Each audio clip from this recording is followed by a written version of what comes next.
Olá, gente, tudo bem? Meu nome é Thiago Ribeiro. Seja bem-vindo a RVcast, o podcast oficial da RV Construções e Perícias. Eu sou o engenheiro Thiago. Hoje a gente traz aqui um assunto muito legal e um convidado muito legal também, que ele já vai falar aqui conosco, mas antes o Igor vai falar aqui com a gente. Olá, pessoal, tudo bem? Meu nome é Igor, sou engenheiro civil aqui da RV Construções e Perícias. Seja bem-vindo ao 28º episódio da RVcast, onde nós vamos falar da verdadeira explicação do porquê os prédios são tortos lá na Orla de Santos. E para isso, a gente vai estabelecer também, vai tirar muitos mitos, vai falar o porquê que eles tiveram esse recalque. E para isso a gente convidou o mestre engenheiro Renato Spina. É uma honra tê-lo aqui conosco como nosso convidado. Obrigado por ter aceitado o convite aqui da RVcast. Nós conhecemos o Renato Spina justamente numa palestra que ele deu lá na Exanc sobre os prédios tortos da Orla de Santos, e desde o começo aqui da RVcast nós pensamos nele para falar sobre esse assunto aqui muito, muito interessante para a cultura da cidade e da região. Então, muito obrigado, Renato. Peço que se apresente aí, por gentileza, aos nossos ouvintes. Bom dia, Igor, Thiago. É uma honra estar aqui, ser convidado por um tema tão importante que influencia a nossa sociedade desde a década de 60 e vai continuar influenciando nas próximas gerações dentro do nosso litoral santista. Tá, ok?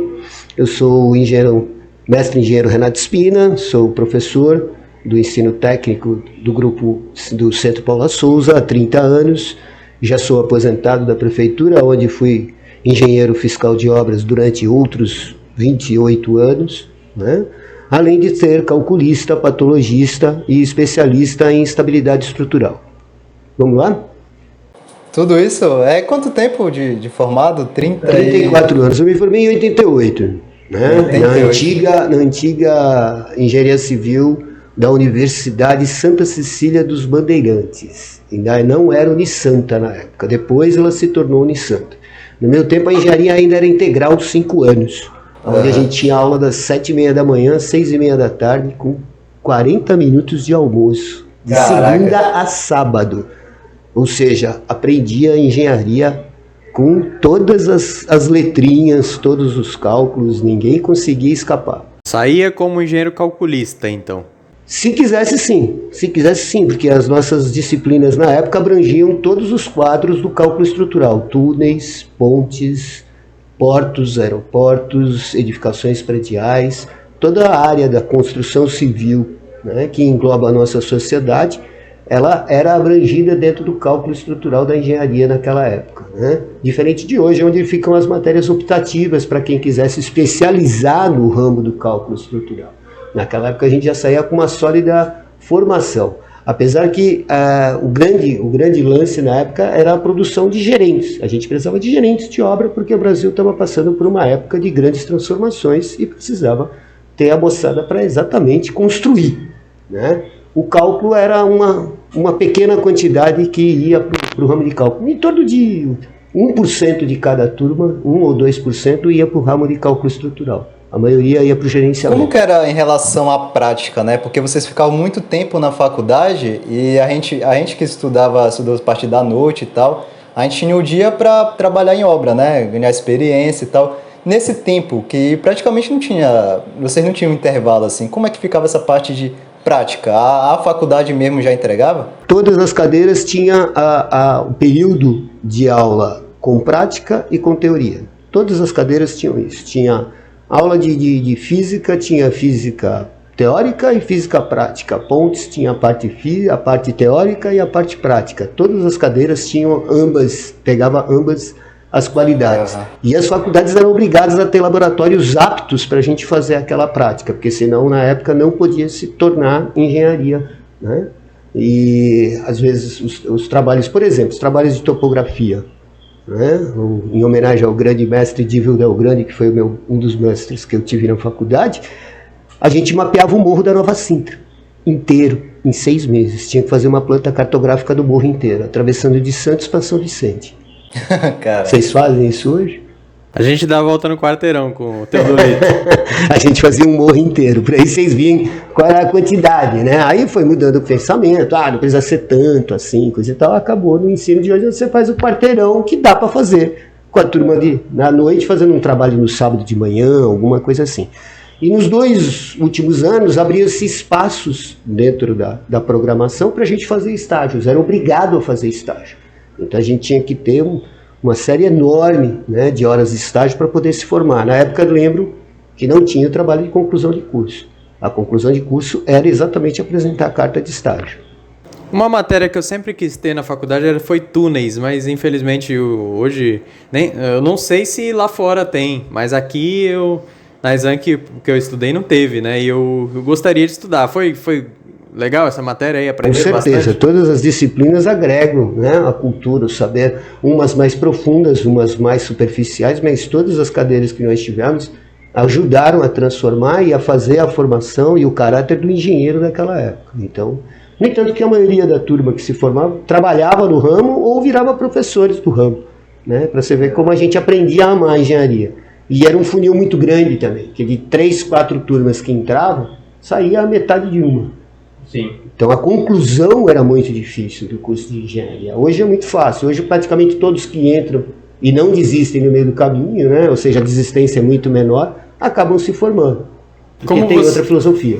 Como você conhece bastantes alunos, ainda mais ou menos 1% vai para o ramo estrutural de calculista ou você conhece esse número aumentou? Esse número diminuiu, infelizmente. Diminuiu ainda? Diminuiu e nós temos uma falta muito grande de calculistas e patologistas no mercado estrutural. Temos um futuro calculista e um futuro patologista aqui. Graças a Deus que a gente está salvando 2 engenheiros aqui que podem se formar, 2 grandes profissionais. Afinal, eu já estou no meio da minha vida, né? Não vou ficar eterno aqui para resolver os problemas dos outros. Espero que vocês deem continuidade ao nosso trabalho, né? E Santos, a Baixada Santista, é um laboratório imenso de problemas para a gente poder trabalhar.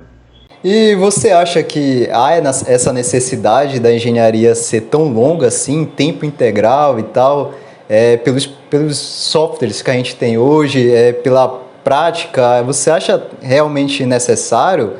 Qual é a sua opinião em relação a isso? Sinceramente, eu acho. Se você buscar o termo da engenharia, o que significa engenharia? Engenharia é um profissional que resolve problemas, ou seja, que cria engenhos para resolver problemas. Isso é a essência da engenharia. E para você resolver problemas, ou seja, estudar os problemas e criar engenhos, você tem que ter uma sólida base. Então, se você não tem uma base sólida, não adianta você lançar o profissional no mercado com um título. Esse título é vago e ele não vai ter amadurecido suficientemente para ir buscar as respostas, certo? Os programas não resolvem. Certo? Isso eu achei interessante. Você falou que engenharia é só um título.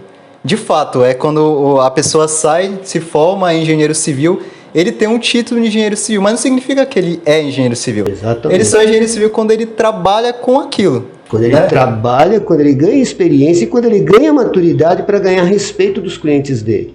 Demora muito para você ganhar o respeito dentro da sociedade. A sociedade não aposta em você, o iniciante, todas as horas. Ele vai ter que ser indicado, principalmente no ramo de cálculo e no ramo de patologia. Né? O patologista e o calculista vivem de indicações. Não adianta encher de marketing coisa e tal, porque se ele sentar na frente de um programa e o programa der uma resposta incorreta, ele não vai ter habilidade para saber o que o programa está fazendo. Exatamente, eu já peguei casos em que eu lanço uma estrutura no TQS, por exemplo, né? E tem incompatibilidade. Aí você vai estudar a incompatibilidade. Se você não souber, por exemplo, que o pilar ele não deu certo porque a largura dele, né, tá muito pequena, você precisa aumentar. Você tem que conhecer sobre índice de esbeltez, coeficiente de flambagem. Se você não entender isso, o programa, infelizmente... Aí vem de novo a maturidade. De repente não é a espessura do pilar que está muito pequena. É o esforço que você está criando que está muito grande. Então você tem que redirecionar a posição das estruturas para elas sofrerem menos com a deformação. Sim. Isso é uma coisa que você só ganha, essa visão você só ganha praticando, fazendo, vivendo. A diferença é que naquela época a gente praticava já dentro da faculdade para sair com essa visão. Hoje não se pratica mais na faculdade, mesmo tendo os processadores estruturais. Você tem que organizar o processador estrutural para ele fazer do jeito que você quer. Né? Vem uma caixinha fechada com todas as performances do programa. Se você não souber manipular os dados, né, que você vai inserir no programa, você não sabe qual a resposta que o programa vai te dar. Ele vai te dar respostas vagas ou impossíveis de se criar, como eu vejo por aí, diversos erros patológicos executados por calculistas novos e inexperientes. Né? Pilares com problema de flambagem, vigas com problema de torção, e aí, né, você acaba entrando numa fria. Né? Você lembra que torção praticamente nenhum programa calcula. Né? Você também nenhum programa calcula laje cisalhamento. Mas precisa, o metrô foi construído todo com lajes cisalhantes. São lajes de 1 metro, 1,20 m de profundidade, de espessura, que sustentam os prédios em cima do túnel, porque as estruturas foram feitas por baixo dos prédios que já estão executados. Então todas aquelas lajes podem sofrer cisalhamento, e nenhum programa calcula o cisalhamento. Você tem que calcular na mão, né? Ou utilizando no máximo aí um SAP 2000 para poder fazer a análise reticulada da estrutura e descobrir os esforços aonde eles estão. E aí um mero deslocamento de 1 metro para um lado ou para o outro de um pilar resolve o problema, em vez de você aumentar a seção e inviabilizar a arquitetura. Né? Coisa que os arquitetos também cada vez estão com menos noção das estruturas. Sim, infelizmente. Eles lançam a casa, né, o prédio, a obra, e não querem saber onde vai pôr a estrutura. Quero um vão de 50 metros quadrados com uma laje de 10. Exatamente. Então aí a gente fica com um grande problema na mão. Né? Isso é um problema eu acho que de praticamente a maioria das faculdades e tal, né, dos cursos de graduação, que eles estão dando só aquela base bem exatamente, básica. Isso é a filosofia nova. Você forma o engenheiro ele deixou de ser especialista que ele era antes da LDB de 1988, né? 88? Não, 96, né, que foi feita a LDB. Deixa eu lembrar agora, peraí, 88 foi a Constituição, 96 que é a LDB, se não me falha a memória. Bom, a LDB que está em atualidade, quando foi feita a mudança na Lei de Diretrizes Básicas da Educação, mudou-se o perfil da engenharia de tecnicista para generalista. Então o engenheiro ele passou a ser o cidadão que estuda os problemas gerais da sociedade contemporânea, quando antigamente ele era o técnico que resolvia os problemas da sociedade. Então ele era diferente. Mudou o perfil de tecnicista para generalista. Então isso fez com que as faculdades não precisassem dar uma base tão grande assim para os engenheiros. E aí a gente tem que completar hoje os nossos estudos fora, com cursos complementares, que às vezes são duvidosos. Né? Nem sempre eles são garantia de que você vai realmente aprender todos os macetes, todos os preceitos para te dar a garantia e a maturidade para você resolver os problemas da engenharia. Certo. E dentre essa sua vasta experiência que você tem dentro da engenharia, dentro de tudo isso, quais são as suas experiências em relação aos prédios tortos da Aula de Santos? O que você já fez, o que você já fez de palestra, de trabalho, de tudo em relação a isso? Os prédios tortos de Santos sempre me incomodaram, desde quando eu estava na faculdade. Só que quando eu me formei, eu trabalhei com obras de grande porte, primeiro. Trabalhei na antiga Staff Engenharia, depois eu fui trabalhar na CBTU em São Paulo, Companhia Brasileira de Trens Urbanos, né? Então eu abracei muito o lado, esse início da minha carreira foi abraçando o lado ferroviário, né? Mas não a parte da ferrovia em si, da execução da linha. Eu calculava e executava todas as obras periféricas da linha, as muralhas de arrimo, os pontes, os viadutos, os tuneizinhos que precisavam. Então eu abracei esse lado. Mas eu sempre ficava preocupado do porquê que os prédios estavam entortando. Na faculdade a gente via que era por causa de recalque diferencial, beleza? Recalque diferencial. Mas se é recalque diferencial, por que algumas estruturas não apresentavam patologias mostrando que existia recalque diferencial? Existem diversos prédios na Aula de Santos que não tem uma fissura sequer mostrando o recalque diferencial, mas ele está com desaprumo de 1,80 m. E aí esse dilema... Quando em 93, em 92 eu entrei para a prefeitura, eu tive liberação do então prefeito, em 93, do então prefeito Davi Capistrano, né, que Deus o tenha, em começar a estudar os prédios tortos de Santos. E aí montei uma equipe, na época, eu ainda era somente fiscal de obras, montei uma equipe de topólogos e a gente começou a medir as inclinações e a velocidade da inclinação dos prédios, né, durante o ano, e a sazonalidade de inclinações. Então eu comecei a entender o movimento que os prédios faziam, que eles fazem um balé. Né? Os prédios de Santos, eles fazem um balé. Tem prédios que vão da direita para a esquerda, da esquerda para a direita, e vai para trás e vem para frente, eles dançam em cima da areia. E aí a gente começou a se perguntar por que ele dança e não apresenta patologia. Isso era uma dúvida que eu tinha, porque eu nunca entrei lá, né? Nunca entrei para ver o que estava acontecendo, mas eu sei que está inclinado. Se tinha trinca 45 graus aí? Não tinha. Porque eu fico pensando, caramba, com essa inclinação deve ter uma trinca gigante aí. Ali. Tá, muitos prédios não têm trincas a 45 graus. Por quê? Aí eu vim entender por quê. Foi quando eu lancei em 93, nos primeiros laudos, nos primeiros trabalhos, exatamente o desaprumo, o termo desaprumo, que foi lançado inclusive num congresso que teve aqui em Santos, feito pela Associação dos Engenheiros, onde veio especialistas. Nessa época eu já tinha interditado o Núncio Malzone, através de um laudo, né, avalizado depois pelo IPT. O IPT confirmou a minha teoria de que se o prédio inclinasse mais 10 centímetros ele poderia sofrer uma ruptura, né, e poderia efetuar um tombamento parcial em cima do vizinho dele, que era o Jardim Europa. E aí, o que aconteceu? Os estudiosos começaram a mudar o eixo de pesquisa e não pensar só em recalque diferencial, mas sim pensar no movimento do corpo sólido, que é o que acontece. O prédio ele foi calculado na década de 50 e 60 com tanto coeficiente de rigidez, com tanto coeficiente de segurança, que a estrutura está tão bem amarrada que ela tem a capacidade de sofrer inclinação sem apresentar as patologias primárias e secundárias, que são as fissuras, as rachaduras, as trincas, que a gente aprende classicamente que elas devem aparecer num edifício com recalque diferencial. Então as sapatas elas não tinham movimento diferencial, elas tinham um movimento de rotação. Elas rotacionavam em torno de um ponto, por quê? Porque o solo de Santos tinha falha estrutural num ponto e não tinha falha estrutural do outro lado. Então os prédios acabavam sofrendo a inclinação por acréscimo dos bulbos de tensão entre os prédios vizinhos. Um bulbo afetava o outro, ou seja, os recuos laterais eram pequenos para a incidência da carga que tinha em cima daquela região. E aí o solo foge, a estrutura desce.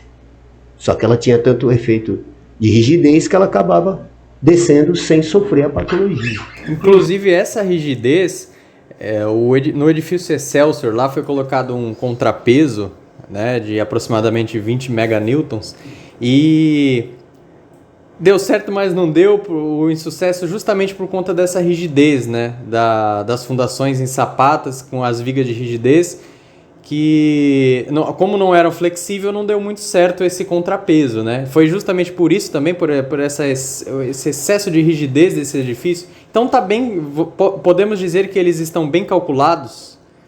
Os edifícios, se eles não estivessem bem calculados, praticamente nenhum deles estaria de pé. Vamos deixar bem claro isso. Tá? Exatamente os calculistas da década de 50 e 60, eles trabalhavam com um coeficiente de segurança tão alto, né, que os edifícios aguentam essas deformações sem entrar em colapso, certo? O que não tira a possibilidade de um colapso local de algum desses edifícios. Porque se a gente parar para pensar, todos os edifícios têm um momento de uma diminuição dos momentos de deformação conforme eles vão subindo. Então eu tenho locais onde eu reduzo a rigidez da estrutura, ou seja, reduzo a seção dos pilares, reduzo a armadura dos pilares para poder economizar e poder continuar subindo e fazer a obra ficar viável economicamente. Essas mudanças de rigidez, esses pontos de mudança de rigidez, é aonde a gente tem que descobrir aonde está, porque é esse ponto que pode quebrar. Era isso que aconteceu no Núncio Malzone. No 7º andar tinha um ponto de mudança de rigidez que poderia quebrar se ele inclinasse mais 10 centímetros. E aí, do 7º andar para cima, ele ia tombar em cima do vizinho. Certo? Esse é o grande ponto em todas as estruturas. Então nunca ele vai tombar completamente, né? Nunca. Pode ser só em alguns pontos. Nunca, a não ser que ele esteja muito mal calculado. Então, que não é o caso. Eu não encontrei nenhum caso até agora, né? Tudo bem que faz tempo que eu não vejo os últimos relatórios, né? Porque eu me aposentei da prefeitura, mas eu não vi nenhum caso onde apresentasse essa falta de estabilidade gritante que possa causar o tombamento, como aconteceu na China, como aconteceu em Singapura, onde um prédio tombou inteirinho, né? Virou inteirinho no terreno do vizinho. Certo que não tinha nada no terreno do vizinho, no conjunto que estava sendo construído, o prédio tombou inteiro, ficou inteiro deitado no chão. Porque foi uma falha estrutural. Mas foi uma falha estrutural não por causa do recálculo, porque os pilares tinham sido mal calculados e eles quebraram toda uma linha de pilares de um lado só. Tá.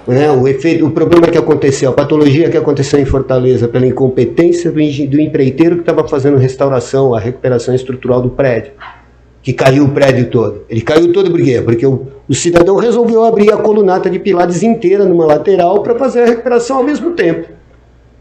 Ele foi infeliz. Ele foi extremamente infeliz. Além da falta de escoramento também, que lá eles não estavam escoramento fazendo. não suporta o movimento inercial de um deslocamento de uma estrutura de centenas de toneladas. A gente não consegue escorar um prédio. O escoramento é somente psicológico. É para os operários se sentirem confortáveis a ponto de entrar embaixo da estrutura e poder trabalhar dentro dela. Se houver um colapso global, nenhuma estrutura fica de pé. Vai escoramento, vai tudo embora. Isso não tem jeito. Certo? Uma coisa é um navio com um furinho só no casco. Você fecha aquela comporta, fecha aquele lastro e continua navegando. Outra coisa é um rasgo que nem o Titanic fez, que rasgou meia dúzia de compartimentos de lastro e entrou água para o navio inteiro. O navio não aguenta, ele vai embora, tem como, ele vai afundar. de fato. Então a gente vê isso de problemas e problemas. Então a gente já pode até eliminar, de certo fato, o mito do efeito dominó que pode acontecer em Santos, ou realmente isso pode acontecer? Olha, graças a uma capacidade, uma lei da natureza que chama inércia, é impossível você ter o efeito dominó. A brincadeira do dominó, você põe uma série de dominós intercalados, eles estão simplesmente apoiados no solo, no chão, na base. E aí você dá um cutucão em um vai derrubando o outro. Por quê? Porque nenhum deles está enraizado no solo. Nenhum deles tem um componente inercial de alta responsabilidade. Todos eles estão com uma estabilidade temporária ali, eles só estão apoiados. Se você empurra o primeiro empurra o segundo e assim vai. Acontece que os prédios estão enraizados no solo, eles têm uma rigidez, eles têm um engastamento na sua fundação. E para você quebrar esse engastamento, você teria que arrancar a fundação do chão. Num tombamento, ou seja, se um prédio chegar a esse ponto e tombar, ele vai bater contra o próximo, que também tem o coeficiente inercial embaixo. E aí ele vai sofrer um impacto, ele vai ter capacidade de abrir. Vai sofrer danos, pode ser que caia um pedaço dele, mas cada vez vai cair um pedaço menor. Não é o dominó inteiro que tomba. Então, esse fantasma de que os 107 prédios tortos que tem na praia, se cair um, cai todos, isso é impossível. 107 prédios. 107 prédios tortos? Na minha época era 107. Depois a turma nova que continuou estudando, se não me engano, baixou para 104. Eles ignoraram, eles viram, tá muito pouco ali, vamos deixar. Um deles estabilizou, por causa que o recalque é um movimento ad infinitum, ele não para.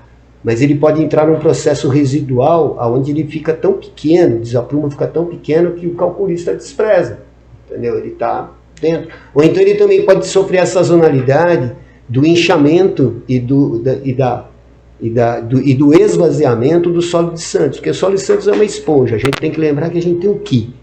A gente tem uma camada de areia de 8 a 12 metros espalhada pela praia, que cresce na parte do Itararé. Ela aumenta por causa que a gente tem a vertente rochosa do Morro do Zé Menino, que desaponta na Pedra da Feiticeira e na Pedra do Urubuqueçaba. Então o morro passa por baixo da avenida, por isso que a gente tem prédios na zona de areia, ali naquele trecho. Se vocês entrarem na garagem dos prédios de subsolo, vocês vão ver que tem pedra embaixo, dentro da garagem. Os carros não conseguem se acomodar por causa de pedras embaixo da garagem. Ali tem pedras embaixo, por isso que fizeram aqueles prédios naquela zona de areia. Certo? Que foi o início da construção imobiliária em Santos na década de 50, foi ali. Foi ali que fizeram os primeiros prédios com mais de 9 andares de altura, porque os especialistas recomendavam até 9 andares só. Mas ali a construção imobiliária conseguiu lançar o boom em fazer prédios com 15, 20, 19 andares, coisa e tal. Então teve um estudo ali dos prédios. Existia uma preocupação, porque toda vez que o calculista, que na época não tinha calculista em Santos, os calculistas eram todos de São Paulo, professor Teixeira, professor Faisal, professor Colombeck, todos os especialistas da década de 50, eles moravam em São Paulo. O grande boom da construção civil era São Paulo. Quando começou o boom imobiliário na cidade de Santos, no final da década de 40, começo da década de 50, Santos, na hora da praia, era mansões de madeira que tinha. Não tinha nada. Era só mansões de madeira, a parte interior da ilha era chácaras, né, alagadas. Saturnino de Brito já tinha feito os canais, a cidade estava começando a ser dragada, drenada, né? E aí o pessoal começou a falar, pô, preciso vender os terrenos da obra, né? E aí começar a construir. No entanto que hoje o edifício mais velho que tem em Santos é o edifício São Paulo, na esquina do Canal 3 com a Avenida da Praia, aquele prédiozinho de 5 pavimentos, que foi feito para ser 5 mansões, né? 10 mansões, né? Que é 5 de um lado e 5 do outro em torno do corredor central, aonde o pessoal tinha mordomo. E a curiosidade é que o mordomo dormia no telhado. Aquele último pavimento que tem dentro do telhado com as janelinhas eram os quartos dos mordomos. E tinha um sistema de campainha onde o morador apertava a campainha, o mordomo ouvia e descia para atender o patrão dele embaixo. É curiosidade, mas é o último prédio da década de 20. Final da década de 20, começo da década de 30. É o edifício São Paulo que tem ali no Canal 3. Então, o boom imobiliário de grande porte começou exatamente ali no Itararé. E veio vindo. Conforme eles fizeram na praia ali, deu certo, eles falaram, vamos fazer para frente. E aí eles encontraram essa diminuição da areia. E embaixo dessa areia, a gente tem que lembrar que a gente tem uma camada de solo flúvio lagunar, né, SFL, que tem 20 metros de argila podre.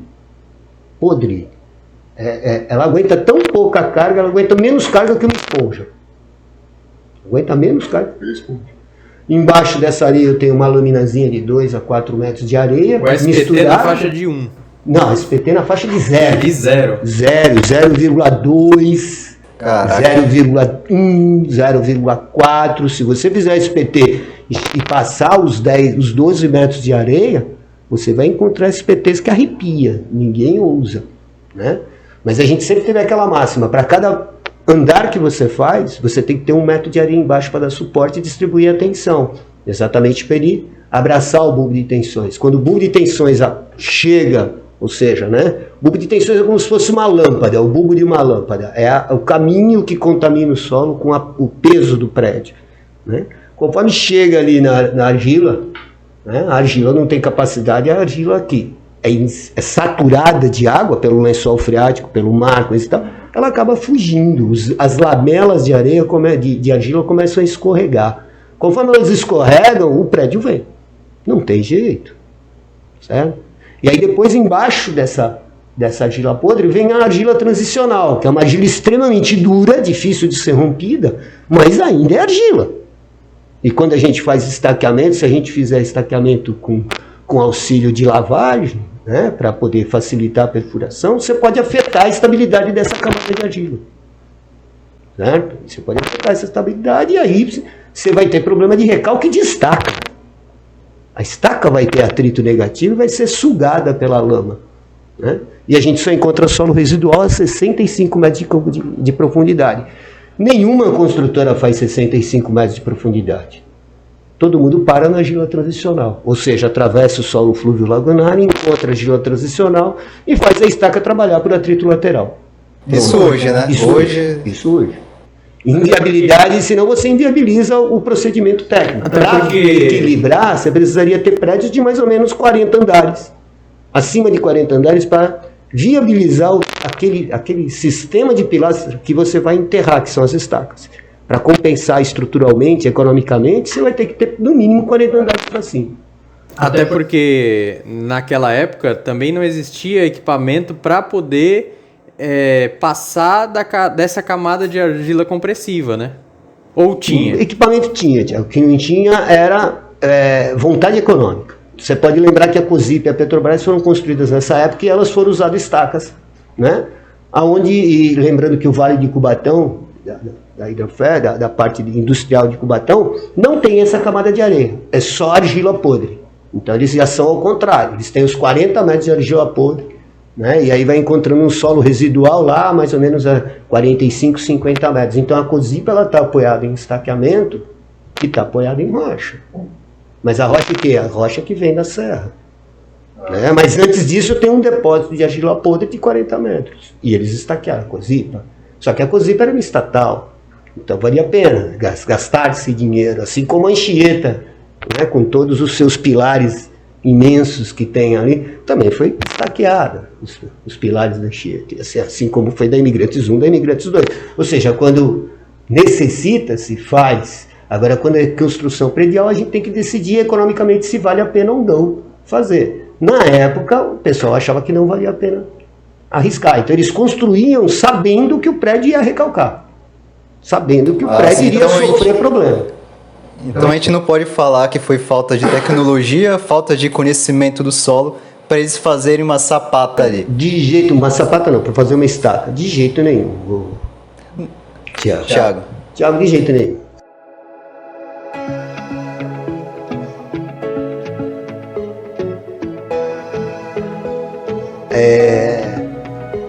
A nossa engenharia civil, se você quer saber, é a melhor engenharia do hemisfério sul. A nossa norma é a melhor norma dos países do hemisfério sul. Ela é copiada em todos os outros países que estão abaixo da linha do Equador. O mundo se divide assim. A linha acima do Equador, que é o hemisfério norte, copia-se a norma europeia, que é a norma austro-germânica, né? Alemães e austríacos que fizeram. Então tá lá. Que é para clima frio. Para clima tropical quente, é a nossa norma que é adaptada. Os nossos estudos são os melhores. A USP estuda todos os fenômenos há anos, desde quando começou o concreto armado no Brasil. Desde a década de 40 ela estuda. E os seus efeitos. Por isso que a gente tem uma norma fantástica, né? Os comitês a norma está sempre, a BNT está sempre colocando comitês à disposição para estudar as novas vanguardas da norma, para mudar detalhes da norma e assim por diante. Então a nossa norma é a norma melhor que existe para se trabalhar. Os nossos engenheiros são os melhores engenheiros que a gente tem. No entanto, que a gente foi construir o Oriente Médio inteiro durante a década de 80. Né? Empresas como Norberto Odebrecht, como Andrade Gutierrez, construíram praticamente tudo na Arábia Saudita. Ferrovia, estrada, prédio, tudo.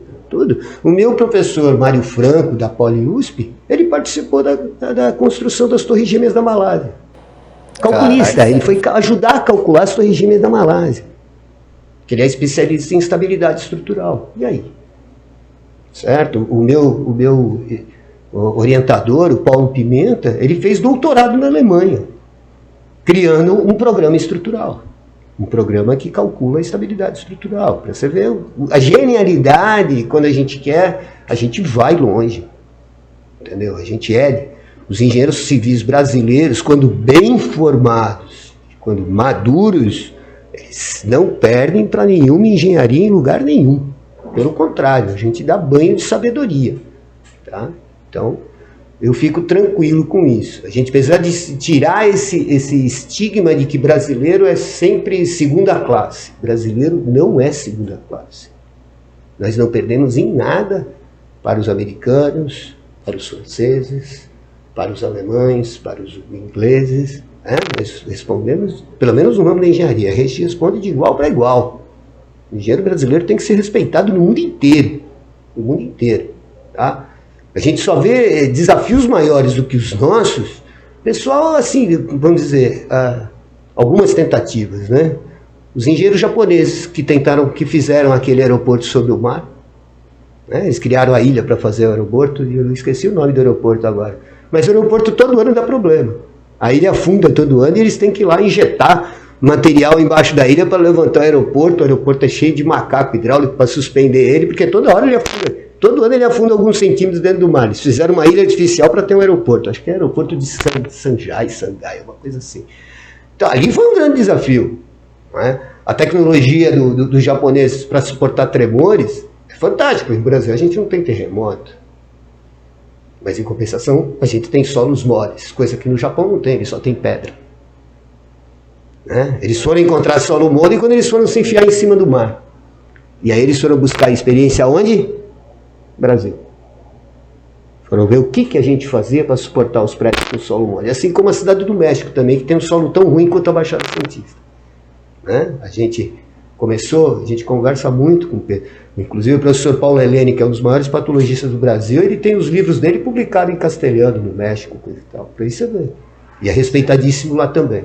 O que o pessoal fala que o solo de Santos é o segundo pior solo do mundo, isso é verdade, é verdade. O primeiro é a Cidade do México, porque a camada de argila sedentária, né, sedimentar é um pouco maior do que a nossa. É só por isso que... Só por isso, e lá eles estão em cima de uma falha, que a falha de Santo André, ela chega a pegar ali na parte, né, do México. Então ali eles ainda têm o problema de trebor. Ou seja, você tem uma argila marinha, né, que é instável, e ainda ela pode sofrer trepidação por baixo. Isso é pior ainda, né? Você pega o mingauzinho de aveia, chacoalha ele não fica em pé, ele vai esparramar, não tem jeito. Cara, então lá deve ter os prédios tortos também. Olha, tem muita coisa com problema patológico lá, mas vira e mexe, dá um terremoto, derruba tudo. Faz de novo. Os californianos vão ter esse problema logo. Esses prédios que hoje em dia estão tortos, você falou do boom imobiliário, mas na faixa da década de 50, eles começaram a ser construídos então nessa época? Nessa época de 50, 60? Foi mais ou menos na época de 48 a 54. 6 anos, mais ou menos. Nesse período foi a herança que a gente tem até hoje. Os grandes prédios tortos de Santos foram construídos nessa época. Entre 48, 54, 55, até 56. Tipo, no Sumazone, Excelsior, Íris, Maimbi. Não vou lembrar o nome dos outros. Eu sabia o nome de vários de cor. Agora não vou lembrar do nome de todos, mas tem vários exemplos. Esses são os principais. Né? São aqueles que a gente sabe que tem desaprumo de mais de 1 metro. Entendeu? Por aí. Então a gente sabe que tem vários problemas ali que tem que ser sempre analisados, sempre estudados, tem que ser sempre monitorados para se prever algum problema futuro. Apesar que não é exclusividade da Orla da Praia ter prédio com desaprumo. Tá? O solo ruim, ele invade para dentro da Orla da Praia e ele chega a regiões ali perto da Francisco Glicério, Afonso Pena, né, que é o eixo central da cidade ali. Então, na meio termo ali, as 3 primeiras quadras da praia para dentro, você tem diversos prédios com desaprumo ali no meio também. É que os da praia tá ali na face, né? Todo mundo vê, bonitinho, os prédios estão tudo tortos, coisa e tal. Virou até chacota, né? Mas existem outros prédios desaprumados para dentro da ilha, tá? Inclusive, eu fiz estágio um tempo atrás numa construtora e eles estavam batendo estaca metálica lá na zona noroeste em Santos, bem afastada da praia. E a estaca metálica não dava nega de jeito nenhum. Ia lá para baixo, emendava uma na outra, soldava uma na outra, soldava e não dava nega de jeito nenhum. 65 metros. E aí é o solo residual. Foi considerado até uma estaca flutuante, né? Porque não deu nega, teve que bater mais estacas. Teve um fenômeno que a gente viu quando a gente mexeu e foi construir o Tecon 2 do lado do Guarujá, do lado da Dalquímica. Quando foi fazer o pátio de Contanhas, a obra previa exatamente fazer estaqueamento. Né? E o pessoal chegou lá, bateu as estacas, no dia seguinte eles chegaram. Cadê? No pátio, e não tinha mais estaca. E as estacas tinham dado nega. Caraca. Tinham dado nega, durante a madrugada elas sumiram. Ou seja, roubaram as estacas. Não. Primeiro, teve gente que até pensou nisso, mas o que aconteceu? O efeito elástico, né?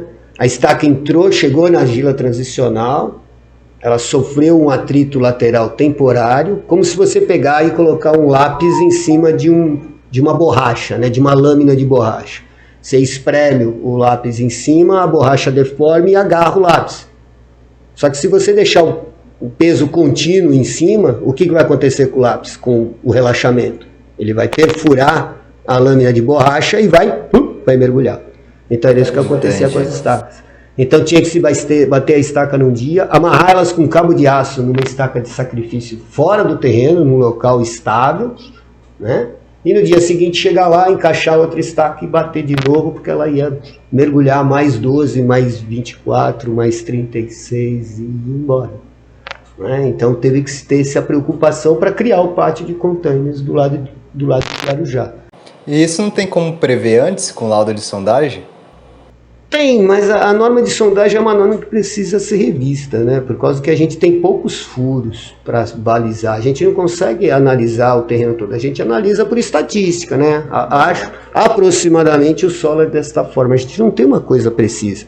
Apesar que tem métodos de sondagem muito mais precisos do que o mero SPT, né? Que nem a gente tem o standard, além do Standard Penetration Test, a gente tem o cone holandês, né, que é os piezocones, que a gente mergulha o sensor continuamente dentro do solo e ele vai tirando a leitura, né, das pressões que o solo vai exercendo e ele consegue penetrar o quanto quiser, né, porque são tubos telescópicos que vão ser encaixados e você vai empurrando e aí você tem uma fotografia maior, mas são caríssimos, né? O pessoal precisa viabilizar esse tipo de sondagem mais precisa. Senão a gente vai ficar... Tem local que o caminhãozinho também nem entra. Nem entra, exatamente. Tem que entrar o caminhão, tudo mais. Né? Assim como... Aí é bom você falar do maquinário, porque diversos prédios da Orla de Santos, né, não conseguem ser reaprumados porque não tem espaço para a gente colocar o maquinário. Né? Tudo bem que a solução não pode ser feita uma só. Cada prédio tem que ter o seu estudo e a sua solução individualizada. Cada um é um problema. Cada um é um jeito que um calculista pensou. E a gente, como patologista e como calculista estrutural, a gente tem que analisar o que já está feito e ver qual é a melhor solução. Mas todos eles vão precisar ter, né, algum tipo de fundação nova, de reforço de fundação. E aí vem a parte econômica. Se você consegue ter espaço, como teve no Small Zone, 2 canteiros laterais enormes para você poder entrar com o maquinário e fazer a fundação nova, é uma coisa muito mais barata do que ter, por exemplo, que fazer microestaca embaixo do prédio já existente. Entendeu? Então tem que ver toda essa viabilidade. Então cada prédio tem uma solução diferente. Eu já vi soluções aí mais absurdas possíveis.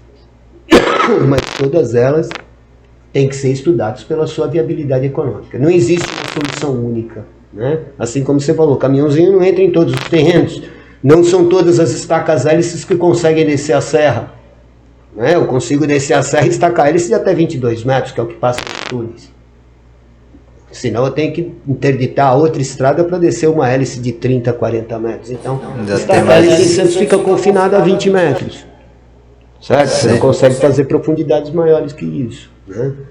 Então é complicado. Tá? Tudo tem a viabilidade econômica.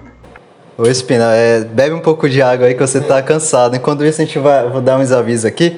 Quem está ouvindo a gente aqui, não se esqueça de seguir aqui a RVCast, se você estiver ouvindo no Spotify. E se inscreve aqui no nosso canal também, se você estiver ouvindo no YouTube. E espero que você esteja gostando, que a gente trouxe um especialista que a gente está aprendendo muito aqui com ele.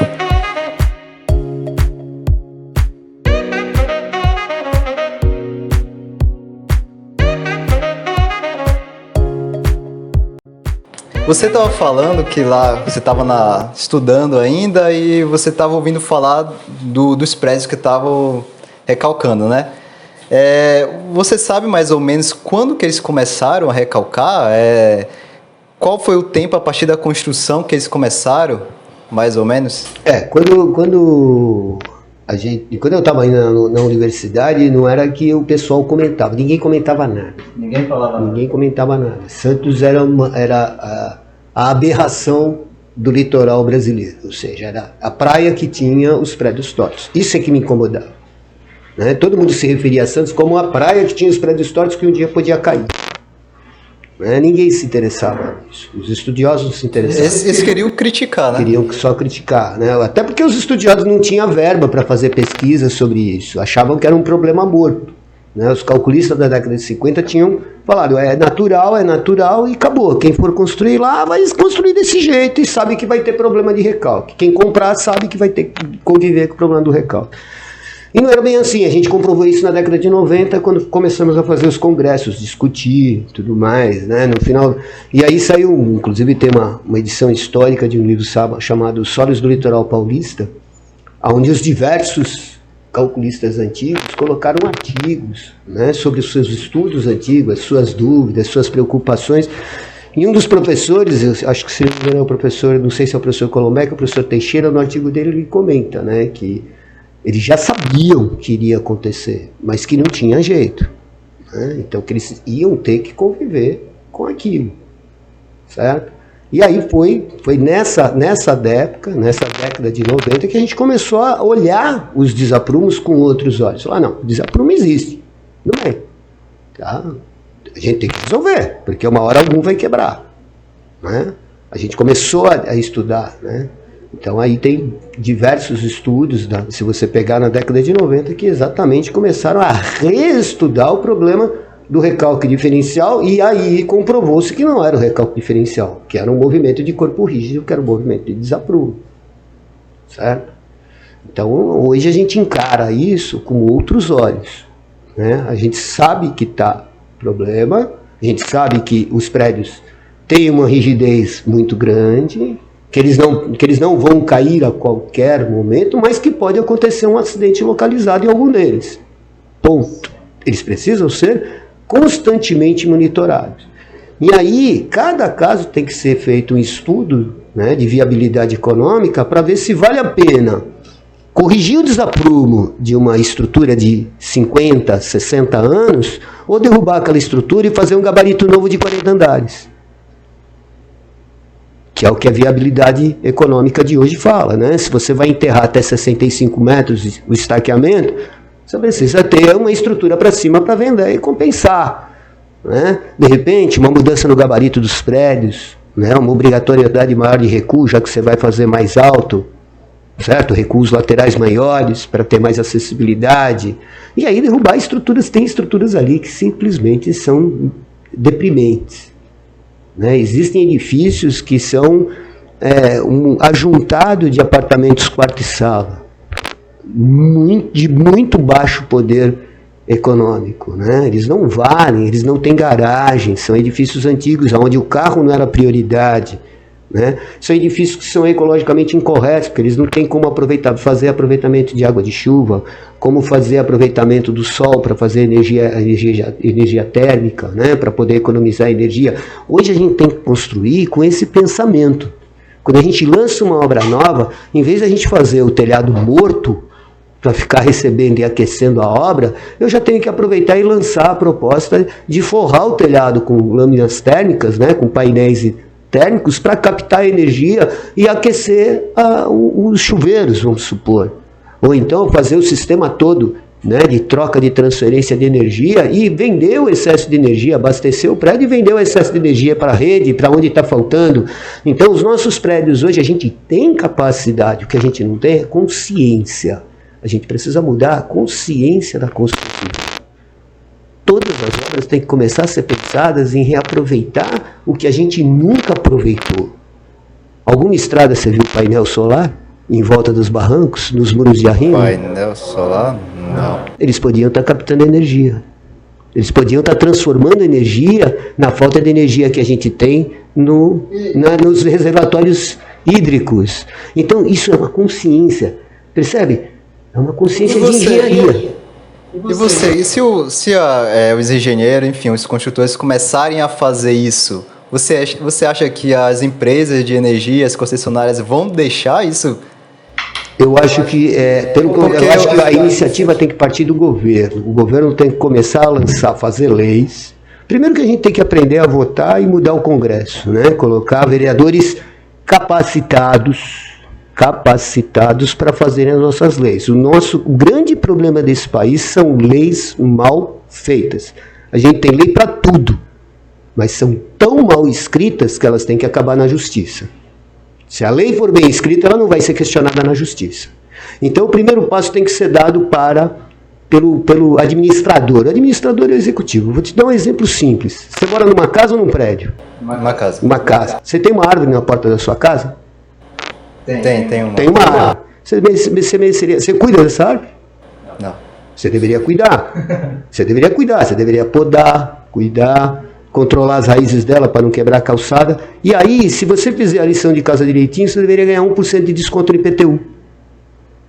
Sim. Se a tua calçada não tem buraco, você deveria receber mais 1% de IPTU, de desconto. Se você tem painéis elétricos, né, solares na tua casa, você deveria receber mais 1% de desconto no IPTU. Certo? Para incentivar, você a ter a consciência ecológica, mas isso tinha que ser feito na lei. A lei tem que estar escrito isso. Mas a lei fala ao contrário: se você não conservar a tua calçada, o fiscal vai lá e vai te multar. E o dinheiro da multa vai para onde? Sobe. É um poço sem fundo.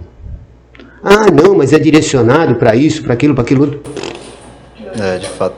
Tenta buscar aonde vai o dinheiro das multas que os fiscais aplicam na cidade. Vai pro caixa. Vai pro caixa que a gente não sabe onde vai ser aplicado. Vai ser aplicado, exatamente. E o povo fica assim: eu não vou cuidar dessa porcaria dessa árvore, que não fui eu que plantei. Pelo contrário, deixa o cara plantar a árvore que ele quer, mas obriga ele a ter a árvore. Né? Então, é isso que a gente tem que fazer. Então, tem que começar de lá de cima. Aí o construtor vai falar assim: eu vou fazer uma obra de estrada, só que eu vou fazer uma fazenda solar ao lado da estrada, em todos os taludes. Certo? Ele vai ganhar uma isenção de impostos para fazer a energia solar. O grande tema agora, o nosso presidente deu até uma sacada dentro. Ele chegou e abaixou, cortou 50% dos impostos da captação de energia solar do mês passado. Vocês perceberam isso? Cortou pela metade, né? O imposto do painel solar, dos termoelétricos, todos os equipamentos. Deveria ter zerado. Deveria ter zerado os impostos para a indústria nacional e só mantido os impostos para a indústria chinesa. Ou seja, você compra o equipamento importado, aí vem imposto. Você fabrica o equipamento no Brasil, você dá emprego, então eu não vou cobrar imposto de você. E a população vai comprar o teu produto mais barato do que o chinês. E aí eu vou desenvolver a minha indústria, vou resolver o meu problema energético e vou acabar.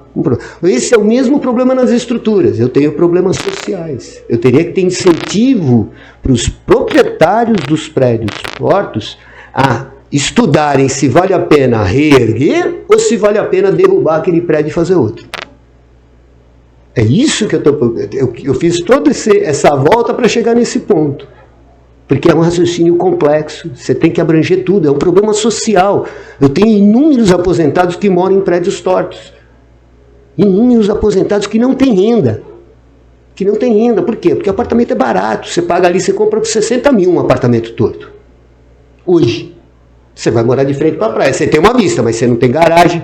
Você tem o esgoto que é entupido, você tem os canos quebrados, você tem as janelas emperradas, as portas que fecham sozinho. Tem que colocar a calça no fogão. Tem que colocar a calça em tudo.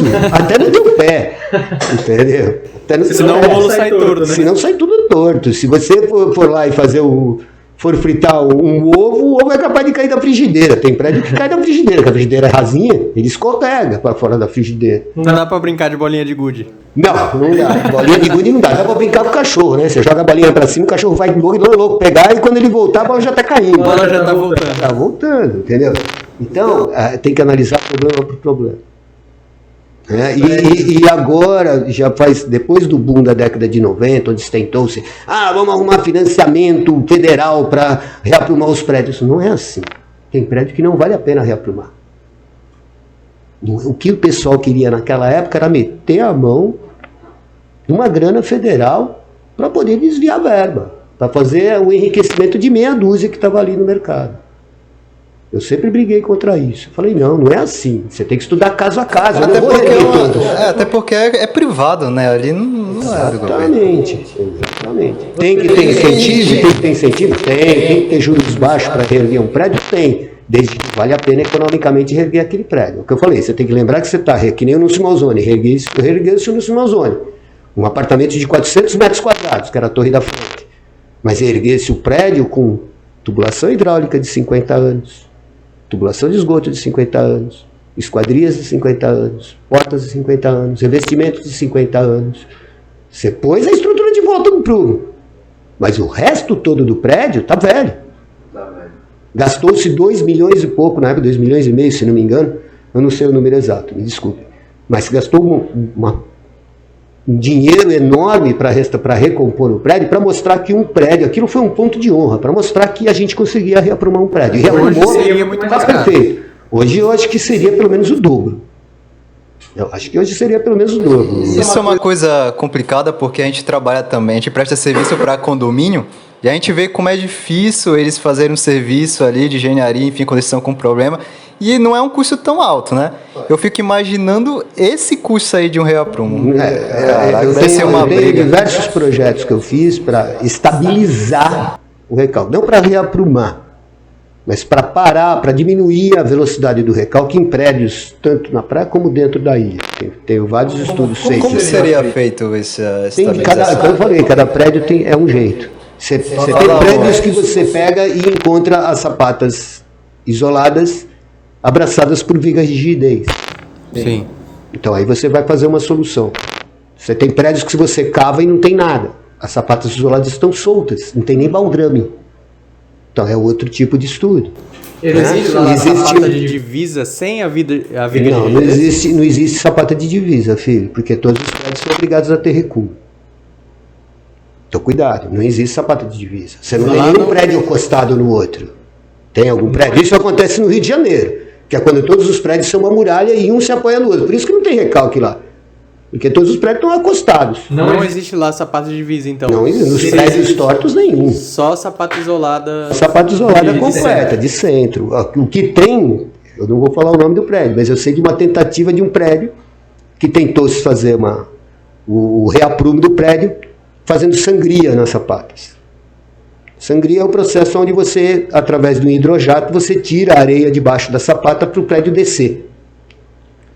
Como tinha o risco de se quebrar as sapatas, foi feita uma viga de rigidez unindo todas as sapatas numa lateral e foi feita uma proteção nessa viga para travar as sapatas. Aí começou-se o tratamento. Sabe o que aconteceu? As sapatas ficaram no ar. O prédio não desceu. Caraca, ela ficou lá... Ficou suspensa. Aí os caras colocaram a terra de volta e falaram, não deu certo. Está documentado, e se buscar na prefeitura, nos anais históricos, achar os processos, está lá o relatório mostrando que a sapata ficou inclinada, coisa e tal. Hoje o pessoal já deve ter até tirado cópia, deve estar arquivado na prefeitura, eu espero, né, que tenham dado o devido respeito. Enquanto eu mexia com isso, tinha um respeito primoroso, eu tinha todos os casos, né, estudados. Agora, depois eu não sei, depois que eu parei de estudar lá dentro da prefeitura, eu não sei. Tem fundação em Radier? Tem fundação. Tem fundação que foi unida entre dois prédios, para você ver. Um vizinho uniu no outro, para um ajudar o outro a parar.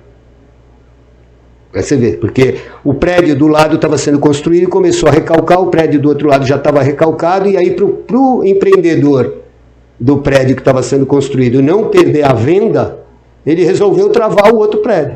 E aí fizeram modificação entre as fundações para eles pararem de descer um para cima do outro. Tem soluções do maior, tem um que foi feito estaca raiz e os caras injetaram 300 metros cúbicos de concreto dentro do solo e não sabe para onde foi. Lógico, né? Você tem um lençol freático levando o concreto embora, dentro da argila marinha podre, você vai injetar concreto até você chega. Ele já estava recalcando durante a obra? Recalcava durante a obra e após a obra. Todo recalque diferencial acontece exatamente na hora que você termina a obra. Então, você não precisa carregar totalmente o prédio para ele dar sinais que ele vai ter problema, que ele tem problema de cálculo estrutural de fundações. Os problemas de fundações, eles acontecem no final da obra, já começam a aparecer no final da obra. Coisas que deveria se tomar cuidado em Santos, deveria ser obrigado a ter pinagem em todos os prédios, para poder fazer leitura de recalque. Não tem uma lei, os vereadores nunca fizeram pinagem, colocar pinos nos pilares para a gente poder fazer medição topográfica. Sim. Para avaliar e fazer os mapas de iso-recalque. Eu faço mapas de iso-recalque nas minhas obras. Quando eu sou contratado para fazer estudo de recalque dos prédios, ou estudo de reforço estrutural, ou projetos estruturais, né, eu já mando fazer a pinagem e faço uma primeira leitura e entrego a leitura para o meu cliente. Ou seja, já fica ali marcado que os pilares estão estabilizados. É bom que seu próprio nome já indica fazer pinagem, né? Renato Spinagem. Espina significa espeto, né? Espeto em italiano. E a espina é a torneira que fura a pipa de vinho. Então eu acho que as minhas famílias, meus oriundi italiano, né? Que é o pessoal Os meus antepassados italianos devem ter recebido esse nome porque eles fabricavam as torneiras que furavam a pipa de vinho. Eram os espina. Eles colocaram. Eram os espina, fazia espina. O Zé que faz espina vira Zé Espina. Zé Espinas. Não é isso? Que antigamente sobrenomes nossos vieram disso. Não é? Nem todo mundo é parente de rei para ter linhagem, né? A gente recebia, né? Diversos nomes que são dados de família. A gente vai estudar e vai ver que era alguma profissão dos nossos tataravós. Normalmente é assim que a gente ganha o sobrenome. Porque o sobrenome é uma coisa mais moderna, não é uma coisa que vem da antiguidade. Só os reis tinham sobrenome na antiguidade. Sim. Só isso.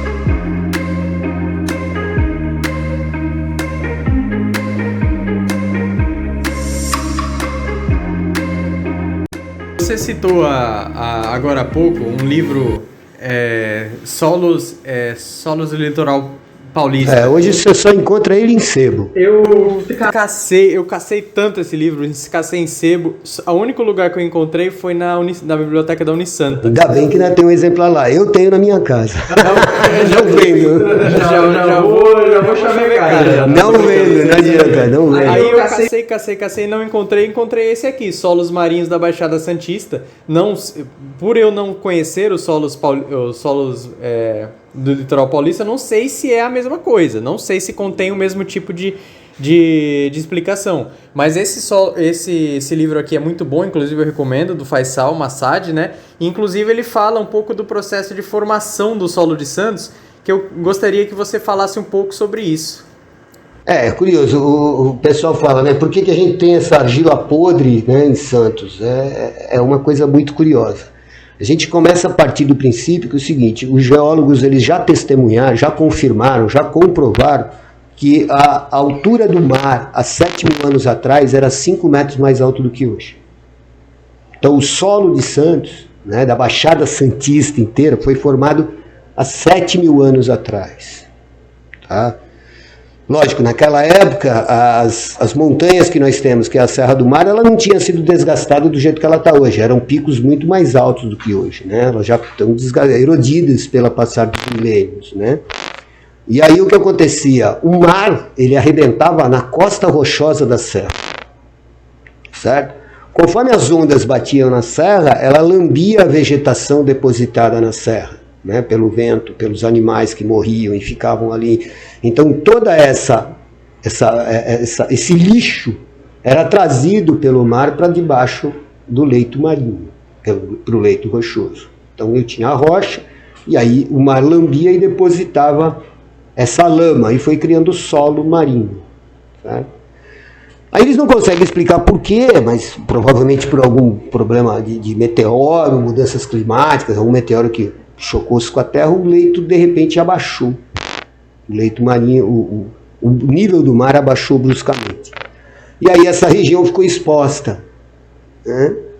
Com essa exposição, aquela lama sedimentou e secou. E aí começou a depositar o quê? O vento começou a depositar o que ele conseguia varrer da serra. E aí o que o vento varre? Ele não varre a vegetação, ele varre a rocha. Então ele tira a poeira da rocha e deposita. A decomposição rochosa vai formando a areia. É assim que se cria a argila e a areia. Certo? Então a gente vê que se a gente for estudar o perfil geológico de Santos, a gente tem pelo menos 3 mudanças bruscas no nível do mar, que gerou as 3 camadas, né, que a gente discute e estuda hoje, que são as argilas, as areias, né, os solos fluvio-lagunares e as argilas transicionais, com areia mediamente compacta, fina, que tem no meio das duas. Então isso comprova que houve alterações do nível do mar bruscas, né, e grandes. Tá? Finalmente, na Idade Moderna, o mar abaixou, recuou e expôs o quê? A argila, e depositou-se 12 metros, de 8 a 12 metros de areia, aonde a gente pisa hoje. Então a gente tem o litoral paulista em cima dessa última crosta, né, do último abaixamento marinho. Se o mar vai subir de novo, ninguém adivinha. Se eu soubesse, eu ganhava uma Mega Sena, que é mais fácil, né, do que adivinhar se um meteoro vai bater, se vai ter uma explosão solar que vai secar tudo, vai gerar um dilúvio, né? Pode ter uma explosão solar e a gente ter um efeito climático, né, onde a chuva comece e não pare um novo dilúvio. Pode acontecer um novo dilúvio, ninguém descarta. Pode acontecer uma nova seca, né? A gente acha que vai acontecer uma nova seca, mas de repente pode acontecer um novo dilúvio. É só ter uma explosão solar, apaga tudo e aí? Começa tudo de novo, efeito estufa, seca, a água do mar evapora, chove de novo, chove em excesso, alaga tudo. O mar sobe e pronto. Aí temos de novo, né, uma argila em cima da areia que existe hoje. E assim vai. Esse é o processo de formação geológica.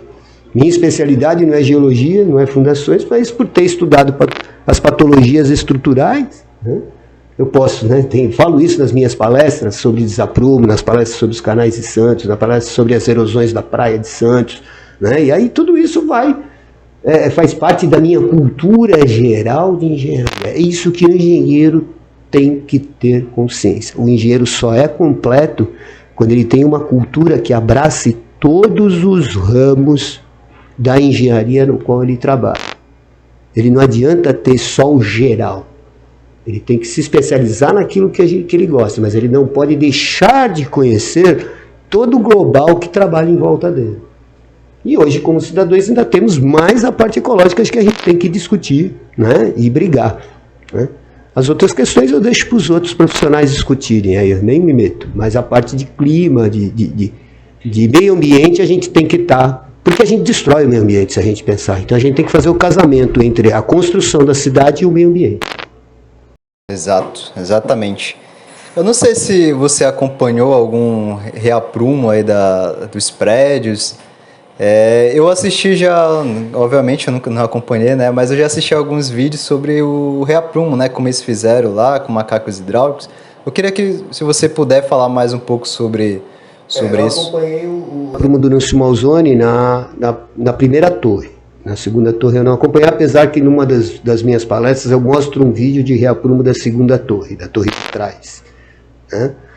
O reaprumo da primeira torre, ele foi feito através da execução de 7 estacas barrete de cada lado do prédio, 14 estacas barrete a 65 metros de profundidade. Estaca barrete é a estaca escavada exatamente para não comprometer ainda mais a estabilidade do prédio, né? Então foi feito primeiro essas duas cortinas, essas duas linhas de estaca nas duas laterais. No Simonzoni ele tinha uma característica porque ele era uma estrutura porticada, né? Ou seja, ele era composto de conjunto de pilares e vigas sem excentricidade, então você tinha essa característica, né, essa facilidade. E aí, na época, o mestre Paulo Pimenta, ele projetou exatamente, né, vigas Virandel, ou seja, vigas que têm grande porte, né, grande altura, praticamente o pé direito todo do pavimento é a viga, né, travando os pilares antigos e dando sustentação para as vigas do primeiro andar e depois todo o resto. Essas vigas se apoiavam exatamente em cima das estacas, então foi feito 2 nichos, como se fossem 2 casinhas, né? Foi deixado espaço para a instalação dos macacos hidráulicos, certo? Depois que essas vigas estavam montadas e apoiadas em cima dos macacos, foi colocado os macacos, os 14 macacos hidráulicos, né? Travou-se a estrutura, ou seja, colocou-se o macaco para travar a estrutura, apoiar a estrutura. E aí escavou-se todo o térreo e cortou-se todas as fundações isoladas, todas as sapatas isoladas, o prédio ficou apoiado temporariamente nos macacos. E aí foi feito o equilíbrio dos macacos, né?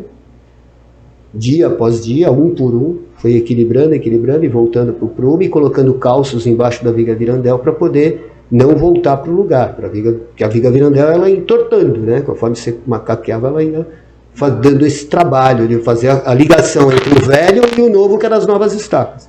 E aí a hora que chegou-se no prumo, né, reconcretou-se, tirou-se o macaco, reconcretou-se os nichos e a obra foi feita. Falando assim, ela parece extremamente fácil de fazer. Quanto tempo mais ou menos foi esse processo? Levou mais ou menos, até o macaqueamento final levou um ano. Um ano e 2 meses, 1 ano e 3 meses. Uns 15 meses levou para completar tudo. Desde o processo, primeiro teve que se fazer o reforço nos nós do 7º andar que poderiam quebrar, encamisar todos os pilares no térreo que podiam quebrar. Então foi feito todas as obras primárias para depois, isso enquanto fazia-se as estacas, né? Porque as estacas não interferiam em nada. Foi feito e tinha-se gabarito para o maquinário entrar. Eu tinha espaço Se não tivesse espaço, já era complicado. O prédio de trás já não tinha espaço para o maquinário entrar, então foi feito microestaca. Né? Foi feito outro processo de estaqueamento. Não deu para fazer, né, do jeito que foi feito na frente. Já foi outra solução. E aí é o vídeo que você deve ter visto, onde aparece o prédio preso, apoiado em cima dos macacos, coisa e tal, onde eles cortam um pedaço do pilar. Esse vídeo é famosíssimo, foi feito pelo professor Maffei, né, que é especialista em fundações. Então, o Maffei era especialista em fundações e o Pimenta era especialista em estabilidade global. Ambos foram meus mestres lá na Poli-USP. E a sapata continua lá, mas ela não está sendo utilizada, não, né? Vai foi tudo para estaca. Foi cortado. Foi tudo para estaca. Foi tudo, toda a carga está apoiada nas estacas. Que eu falei, não dá para repetir esse processo em qualquer prédio. Cada estrutura é uma estrutura. Se você não tiver uma estrutura porticada, esse processo não dá certo. Porque a hora que você macaquear, a estrutura torce. Você tem que ter a rigidez adequada, né? A posição adequada dos pilares, na hora do lançamento estrutural. Então tudo isso, o calculista foi muito feliz no Núcio Malzone. Né? E o Núcio Malzone era, imagina, se na época onde eles pensaram em reaprumar, eu ainda cheguei a discutir com os síndicos na época, né? Com o secretário de obra na época, que era, acho que naquela época era o Ricardo, era o Pazeto, se não me engano, era o Ricardo Pereira. E aí eu cheguei numa reunião, cheguei a comentar, mas não vale a pena demolir. Aí não, que a gente não vai poder fazer um gabarito mais alto, coisa e tal, porque naquela época não tinha lei deixando fazer prédios mais altos. Hoje a gente tem lei que permite. Imagina ter uma torre de 40 metros com vista permanente para o nascer do sol, porque o terreno vizinho é a pinacoteca que é tombada, nunca vai ser derrubada. Olha o grande lance. Os 19 apartamentos poderiam virar 80 apartamentos, com vista permanente do sol. Ia ficar lindo. Entendeu? Aquele apartamento se valeria milhões. E um apartamento novo. Poderia ser feito, não poderia? Mas aí, valeu a pena fazer isso? Valorizou ali os imóveis? Olha, um prédio reaprumado, ele nunca volta a ter o preço dele se ele não tivesse sofrido o recalque. Ele nunca volta a ter o mesmo preço, não adianta. Revalorizou? Revalorizou. Você compraria, pagaria? Eu não compraria, né? Porque eu sei que tem diversos problemas que aquele condomínio vive, né? E tem gastos eternos, até trocar toda a tubulação, até trocar, investir a fachada de novo, depois os investimentos internos, os tubos internos do prédio, o próprio elevador. O elevador era calçado para ele poder subir no prédio desaprumado, ele tinha calço, ele tinha polia de compensação para puxar ele para o outro lado. Mudança no sistema de elevador, tudo isso influencia, né? Então, lógico, você não vai ter, se o apartamento valia, se ele não tivesse problema, ele valeria 1 milhão, que é diferente com 1,5 milhão. Né?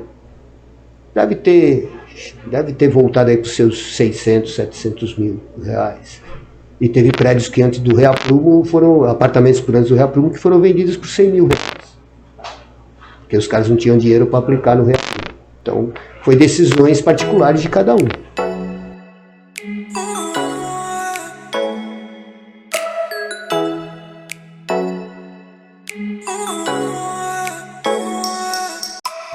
Certo. A gente já comentou bastante sobre esse recalque, principalmente das argilas, né? Foram criando essas lentes de argila e o prédio foi descendo, foi recalcando, mas também teve os recalques pelos bulbos de tensões, né? E eu também gostaria que você falasse um pouco sobre isso, que a gente chegou a comentar no início, né? Falar um pouquinho mais do que seria esse bulbo de tensão e como acontece o recalque diferencial por bulbo de tensões. Na realidade, Tiago, o problema é os dois juntos. Né? O bulbo de tensões ele acontece em todo prédio. Toda vez que você lança um prédio, ele vai criar um bulbo de tensões. Se você faz um estaqueamento, o bulbo de tensões está enfiado lá embaixo, a 40 metros de profundidade. A 40 metros de profundidade não tem outra fundação perto. Né? E a gente tem um solo que vai absorver as tensões, vai aguentar mais carga, né, lá embaixo a 40, 50 metros do que aqui em cima, certo? Aqui em cima a gente tem menos pressão, então tem menos resistência, tá? Então, eu tenho o bulbo de tensões na estaca lá a 40 metros, mas eu tenho também o bulbo de tensões na sapata isolada, como você calcula, como qualquer um calcula. Ou seja, eu pego a largura da estaca e imagino uma lâmpada, um bulbo de uma lâmpada, né, incandescente embaixo dele. Lógico, tem cálculo, a gente faz o cálculo estatístico para dimensionar quantos metros vai ter o bulbo de tensões, coisa e tal.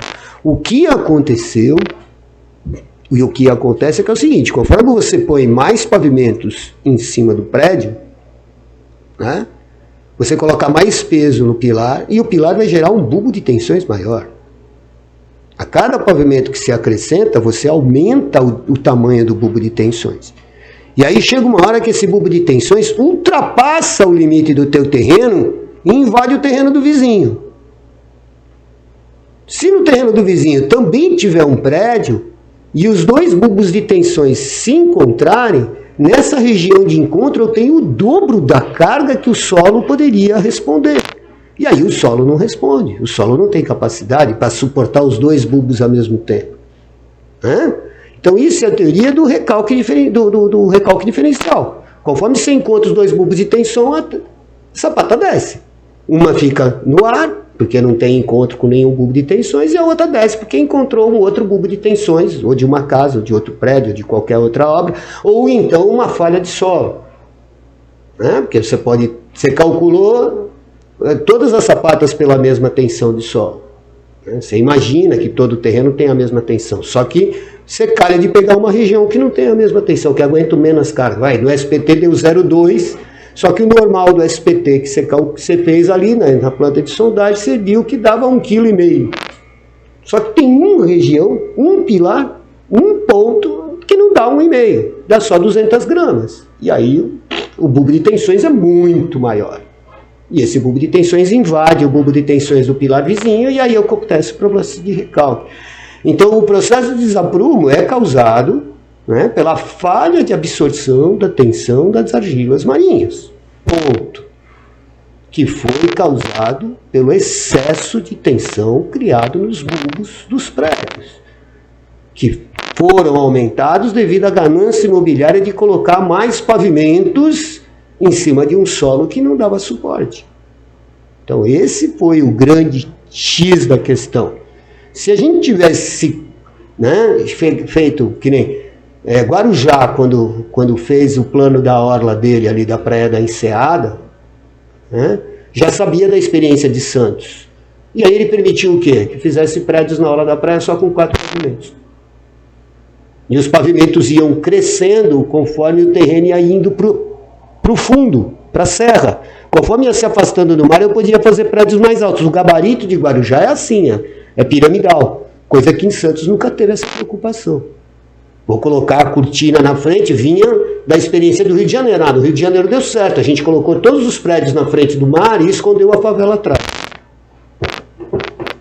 E a ideia de Santos era essa, só que um pouquinho mais confortável, deixar os recuos para ventilar os prédios. Porque os recuos dos prédios são para ventilação, iluminação e acesso aos bombeiros para combate a incêndios, se houver necessidade, porque a gente já tinha sofrido com grandes incêndios em São Paulo. Então essa é a consciência que foi criada na época. O recalque, eles não se preocupavam com o recalque, mas se preocupavam com a habitabilidade dos prédios, com a salubridade dos prédios. Né? Então é nesse aspecto que a gente tem o problema. Né? E aí a ganância foram colocando mais pavimentos, e esses bulbos foram aumentando, um invadindo o outro, e tem aquela dança dos prédios. Né? Tem prédio que quando passa a primeira metade do ano, que é a época chuvosa, né? A época chuvosa, a época seca, o prédio inclina para um lado. Conforme vem a época das chuvas, que o lençol freático incha e que tem mais influência da maré, que a maré influencia o ano inteiro, mas eu tenho um inchamento um pouco maior do solo, né? Tenho mais injeção de água, o prédio inclina para o outro lado. Tem prédio que dança. E aí, se você medir sempre no mesmo período, vai parecer que ele está parado. Mas se você fizer 2 medições ou uma medição a 4 vezes, você vai ver que ele está oscilando de um lado para o outro como se fosse um pêndulo. Né? O Excelsior ele inclina para trás e para frente. Ele vai para o mar e vai para trás. Vai para o mar e vai para trás. Ele não é que ele tem um recalque contínuo para o canal. Ele oscila. Né? E espero que o engenheiro que tentou reforçar o Excelsior agora tenha levado isso em consideração. Porque o Excelsior seria o primeiro prédio de apartamentos a ter uma garagem vertical com elevador. Por isso que tinha aquela estrutura morta dentro do prédio lá atrás. Era para ser uma garagem vertical de elevador. Tinha até um barzinho ali que chamava Torto. Exatamente. Agora eu acho que não existe mais. Você lembra que o chamava Torto, né? E tem outras curiosidades. Você não percebe que não tem uma escadinha para entrar no prédio? Você não desce uma escadinha? Sim. Aquele prédio foi feito no nível da rua. Olha o quanto que ele recalcou. Ele afundou toda aquela escada, ele afundou. Foi cortada a marquise dele. Exatamente para as pessoas não bater a cabeça na marquise. Porque o prédio não parava de afundar. Né? E ele ia ter o prédio de elevadores atrás. E aí o prédio já estava desaprumado e não conseguiram instalar o elevador. E aí ficou aquele obelisco lá, aquela estrutura podre, anos a fio, cheio de brita em cima, né, que o professor Colombeck mandou colocar, exatamente para fazer um contrapeso. E serviu de contrapeso muito tempo, mas o prédio oscila. Agora demoliram aquela estrutura, fizeram uma compensação lá, uma outra carga. Espero que eles estejam mais estáveis, né? Que eles estejam estabilizados em relação ao que eles sofreram na década de 70, na década de 80. Né? Que ele chegou a ser interditado, acho que em 77, o excesso, se não me engano. Tem uma notícia, se buscar nos anais da tribuna, vai encontrar lá uma interdição ou parcial ou total em 77, quando foi feita uma tentativa de reforço estrutural, a primeira tentativa de reforço estrutural, que não deu certo. Aí agora essa última acho que deu certo.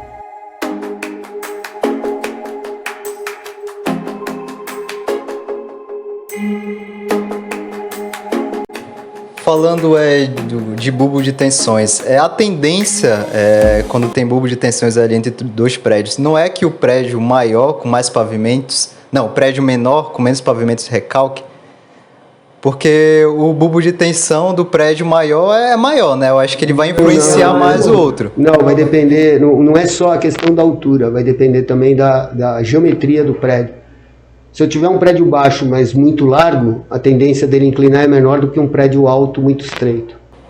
Entendi. Então a geometria influencia muito no estudo do desaprumo, no estudo do corpo rígido, certo? Então se você tem, é simples de pensar. Se você colocar um caminhão com um container em cima, certo? Ele tem um centro de gravidade. Sim. Concorda? E quando ele fizer a curva, esse centro vai oscilar, ele vai inclinar lateralmente, não vai? Se você pegar e colocar um container que tem o dobro da altura, teu centro de gravidade cai pela metade. Ele não vai poder fazer a mesma curva do que um container só. Imagina empilhar dois containers em cima do mesmo caminhão, certo? O centro de gravidade muda. Por quê? Porque você aumentou a altura, mas manteve a mesma base. Percebeu? Sim. Agora, se você tiver um caminhão mais largo, fora da estrada, que carrega aquelas peças enormes, você pode colocar uma peça mais alta. Por quê? Porque você tem mais estabilidade. Então, é um estudo muito complexo. É a teoria do momento de inércia, basicamente. Exatamente. Né? O grande X é não abalar o momento de inércia, é não entrar, fazer a transformação do repouso para o movimento. A hora que é uma linha muito tênue, a linha do repouso para o movimento. Então, você tem que saber quando que ela vai acontecer para estabilizar o prédio, para não afetar a estabilidade global do prédio. A gente anda em outras cidades, né, como São Vicente, Praia Grande, e principalmente em São Vicente eu vejo alguns edifícios com recalque diferencial acentuado também. O senhor tem conhecimento de outras cidades que também possuam edifícios com recalque diferencial acentuado? Todas as cidades do litoral têm problemas de recalque, tá? Tanto desde Peruíbe até São Sebastião, Caraguatatuba, Ubatuba. Todo o litoral tem. O litoral de São Paulo todo tem problema de recalque. Tá? Em São Paulo nós temos algumas regiões com problemas de recalque. Alguns vales que foram solos sedimentados, coisa e tal. Algumas experiências de fazer obras depois em lixões abandonados, que foram aterrados, coisa e tal. Então, tudo isso gera problemas de recalque. Só que a causa é diferente, né? Causas diferentes, exatamente. Tá? Então você tem o que não tem em outros lugares, né, é desaprumo. Sim, aí isso é só desaprumo é característico do tipo das obras que foram construídas na década de 50 em Santos. Desaprumo é característico daqui, tá? Agora, recalque diferencial eu tenho no Brasil inteiro. Se eu for para o interior, eu tenho lá problemas de solo em algumas regiões, cavernas. No interior tem muito problema de caverna. Onde você pensa que tem sobe e escada, de repente a caverna afunda sob o peso e desce. Aí desce de uma vez, né? Nem avisa. Então você tem colapso, né? Em relação à famosa Torre de Pisa, o que é? O que é ali? É recalque, né? Primeiramente vamos falar que a Torre de Pisa ela não é torta propositalmente, né? Porque tem gente que acha que ela é torta propositalmente. De jeito nenhum. Isso é divagação de pessoas que não têm um estudo adequado sobre o caso. A Torre de Pisa, ela foi construída durante a sua construção. Eu não lembro o motivo da construção dela. Eu já li em algum lugar, mas agora não me falha a memória. Eu não lembro exatamente do porquê que ela foi construída. Se ela ia ser uma torre de observação, se ela ia ser um mirante. Eu não lembro agora exatamente o porquê da construção. Isso é só a gente buscar que a gente acha. Isso é fácil. O problema que eu gravei é o seguinte: ela já sofria o recalque, o que eu sei é que ela já sofreu o recalque durante a sua própria obra. Então, durante a execução da obra, ela começou a sofrer recalque. Tá? E aí tentou-se corrigir o prumo dela durante a execução da obra. Então, você pode ver que ela tem um desnível em forma de S, se você olhar ela. Aqui nas fotos a gente não... O pessoal corrige a foto, né, para parecer que ela é toda inclinadinha, coisa e tal, mas não é. Ela tem uma tentativa de volta ao prumo na parte de cima. Você já viu de perto? Não, infelizmente não. Eu espero ter a graça de poder ver de perto, que eu acho super curioso. A gente vai convidar você para fazer uma visita. Opa, se eu tô lá amanhã. E aí o que aconteceu? A causa do recalque é a mesma causa daqui. É um excesso de carga numa região muito pequena, um bulbo de tensões muito grande, num solo que não suportou o peso das pedras. Naquela época era pedra, não tinha jeito, né? Então o processo é o mesmo. Tentaram corrigir, ficou inclinada, né? Eu sei que acabou não sendo utilizada pelos fins que se deveria ser utilizada, porque ela se inclinou, né? Não pôde ser utilizada totalmente. E devido ao solo ser também um solo ruim naquela região, tentou-se na década de 90, ou na década de 2000, melhorar o prumo dela. Porque ela tinha, os especialistas falavam que ela podia tombar exatamente pelo movimento de corpo. Ela também fez um movimento de corpo rígido, só que lá é um negócio pequeno, é uma estrutura pequena que estava afundando lateralmente, né? No recalque, mas ela deformava como um corpo rígido também. E aí poderia tombar, né? E aí tentou-se, abraçaram ela com camisas de aço, coisa e tal, para estabilizar, e fizeram uma compensação na fundação, colocando peso do lado que não estava recalcado, coisa e tal, para poder ver se provocavam um recalque contrário e diminuía o movimento. Eles não conseguiram retornar ela, tá? Até porque não era o objetivo retornar. Porque o grande tchan, né, do turístico da Torre de Pisa é ir lá e ver ela inclinada. Se você colocar ela no prumo, ela não vai perder o sentido. Para que eu vou lá ver o negócio que foi colocado no prumo? Ninguém vai ver. O legal é ir lá ver o desafio da gravidade, né? A gravidade está lá atuando e ela não cai. Então eles conseguiram bloquear o movimento que tinha voltado a acontecer na torre e ela está estabilizada. Você pode, se não me engano, subir até metade dela, você não pode ir mais até o topo. Mas ela foi, se não me engano, era para ser o campanário de uma igreja, eu acho. Eu acho que era isso, acho que era para ser o campanário de igreja, eles não conseguiram colocar os sinos em cima dela, aí virou uma torre de vigia de observação. Então tem historiador que fala de um lado, tem historiador que fala do outro, não sei qual das duas vertentes é que é a verídica, mas o histórico da obra foi esse, tá? Lembrando que lá naquela época da Torre de Pisa é a mesma época que Galileu começou a fazer os estudos da criação da ciência da estática, né? Que ele publicou o estudo das duas grandes ciências, que era a estática, né, e a física, né? Os princípios da física, da estabilidade da física, veio exatamente do primeiro estudo de Galileu Galilei. Tá? Show demais. Os prédios de Santos, né, eles começam ali a partir do José Menino, vai até lá a ponta da praia, mas a gente percebe um grau de desaprumo maior da Avenida Bartolomeu de Gusmão para lá, que é mais para próximo da ponta da praia, né? Tem uma diferença? Tem, porque não é contínuo. A lâmina de areia ela não é contínua, né? Então ela sai do Itararé, ela começa a crescer, ela chega a 12 metros na parte do Zé Menino, da Pompeia, do Gonzaga. Quando chega ali na proximidade do Canal 3, ela começa a afinar. É a Vicente de Carvalho. Na Avenida Vicente de Carvalho ela começa a afinar, chegando ao ponto crítico de afinamento na altura da Conselheiro Nébias. Tá? Exatamente, mais ou menos no meio ali, entre a Conselheiro e o Canal 4. Onde está mais ou menos o Núcio Malzone. É o crítico dela ali, que ela chega a 8 metros, né? E aí ela vai, ela fininha nesse processo, tá? Dali para frente, e a tendência é que ela vai diminuindo gradativamente dali para frente até chegar no cais, tá? Do cais é zero, não tem areia nenhuma, né? A areia vai afinando até que sobe e fica só a argila marinha do canal de dragagem, do canal portuário, tá? O que acontece, se vocês repararem, como já tinha ocorrido o boom imobiliário e as pessoas já sabiam que era ruim construir ali, prédios altos, coisa e tal, que era antieconômico, o que a gente viu? Os prédios da Ponta da Praia, que foram feitos muito mais recentes, já foram estaqueados. Então a parte do Canal 6, ali mais ou menos do Canal 6 para o Canal 7, os prédios que tem ali em volta do Canal 6 já foram estaqueados, apesar que eu tenho prédios com diversos problemas, né, entre o Canal 5 e o Canal 6. Diversos problemas ali, certo? Os prédios mais antigos. Os prédios mais modernos já foram estaqueados.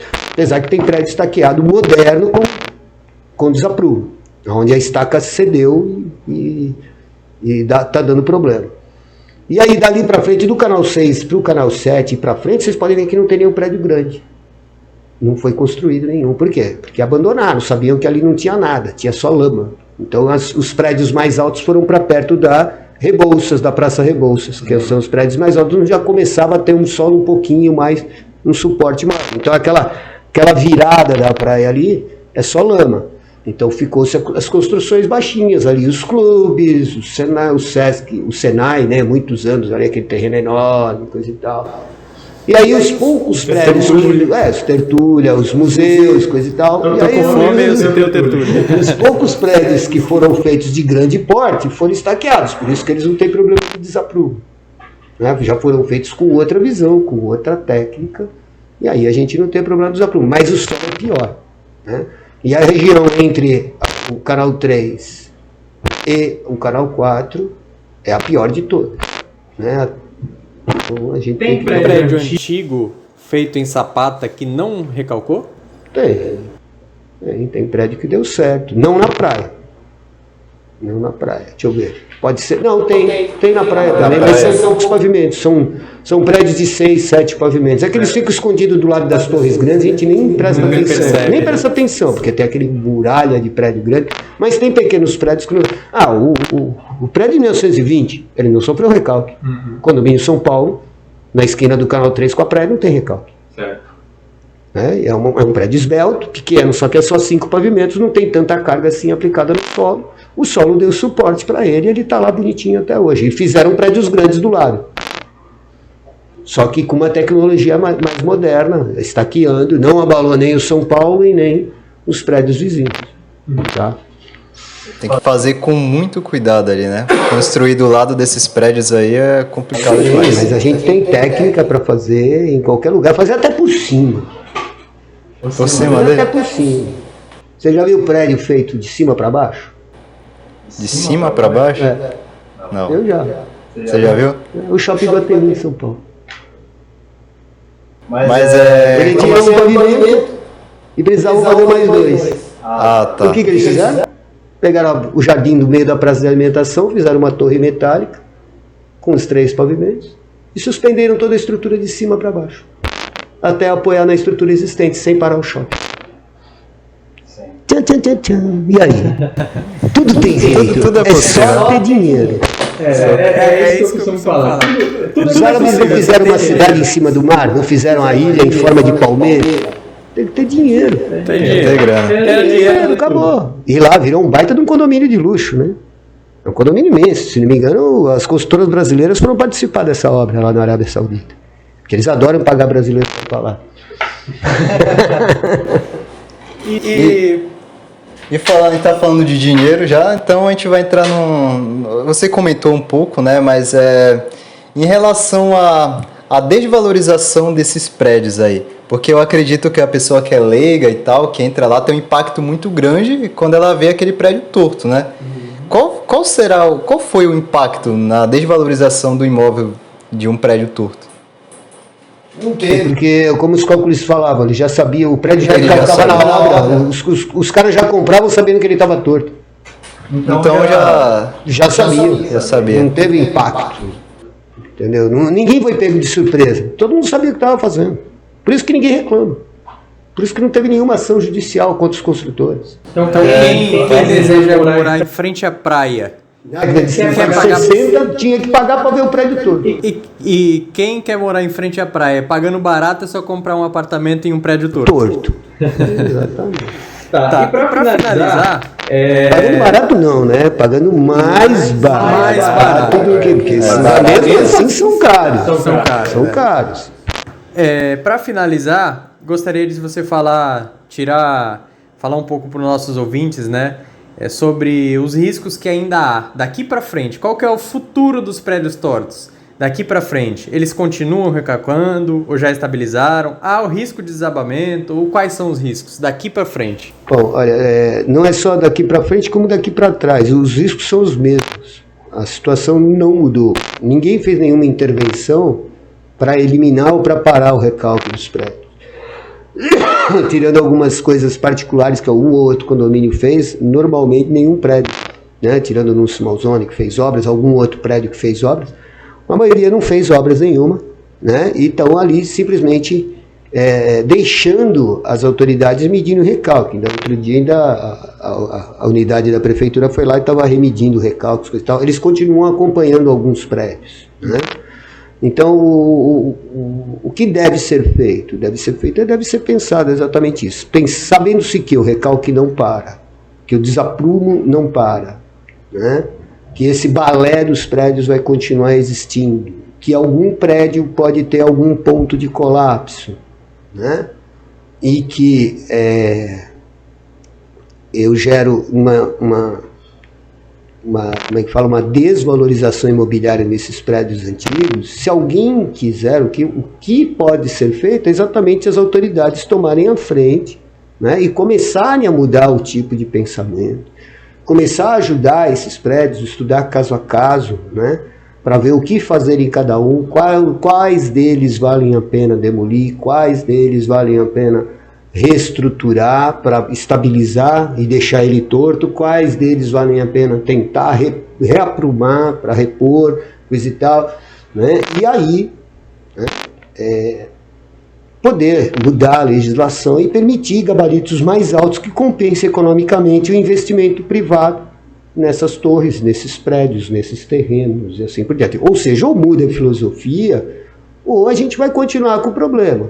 Pode acontecer um colapso? Pode. Qual? Quando? Ninguém sabe, né? Porque os materiais que foram executados não são os materiais de hoje. A gente chega muito próximo, né? Fazendo ensaios, coisa e tal. A gente chega muito próximo das tensões atuantes. Mas a gente tem que lembrar que o concreto, com o passar dos anos, ele continua sempre ganhando resistência. Ele nunca para de ganhar resistência. Então, o que você faz no laudo hoje, ensaiando uma peça, uma amostra de concreto armado hoje, já não vai ter o mesmo valor daqui a 5 anos.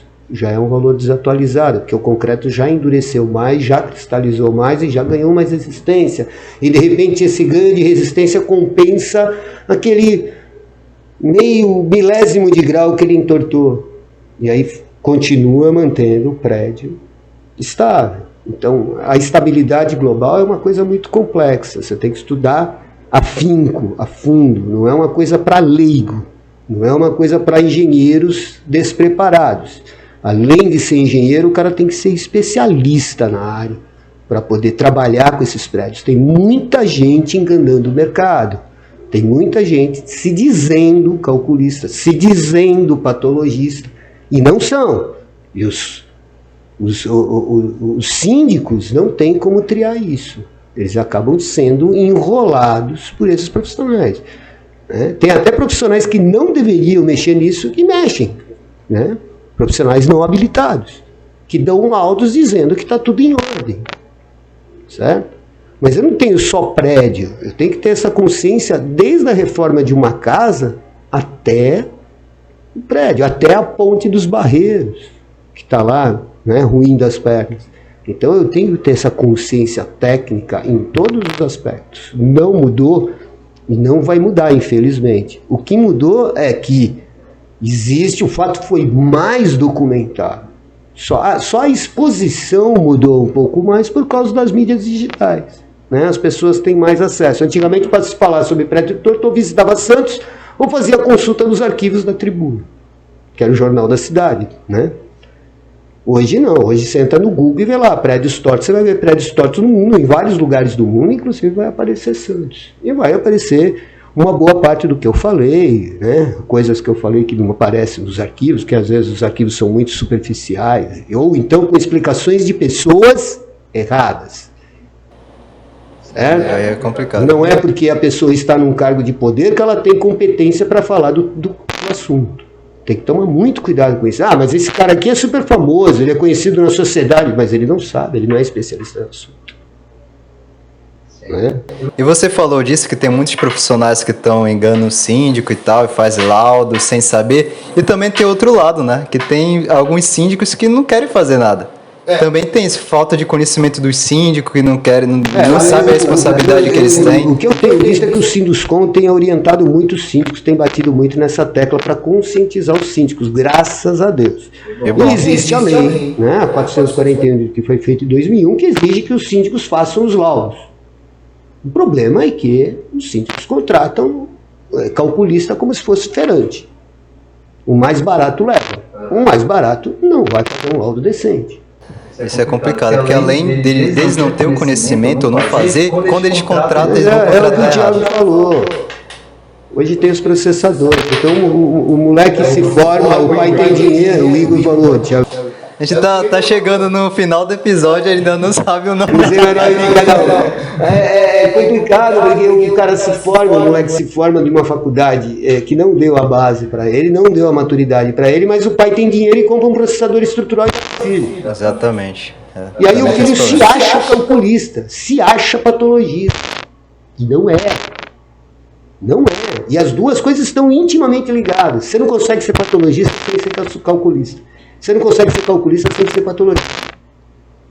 E para você ter um ganho de projeto, que você faça o projeto, que atenda todas as coisas e tenha estabilidade, tenha saúde durante 50, 100 anos, além de ser calculista, patologista, você tem que ter tido experiência e vivência de obra. Porque senão você cria coisas no projeto que o operário não vai conseguir executar. E aí a tentativa de facilidade que o operário faz na obra para fazer aquilo que está no desenho, que ele não consegue realizar porque é muito complexo, é que gera o problema patológico no futuro, escondido, embutido ali dentro da obra. Ele fica escondido dentro do concreto armado.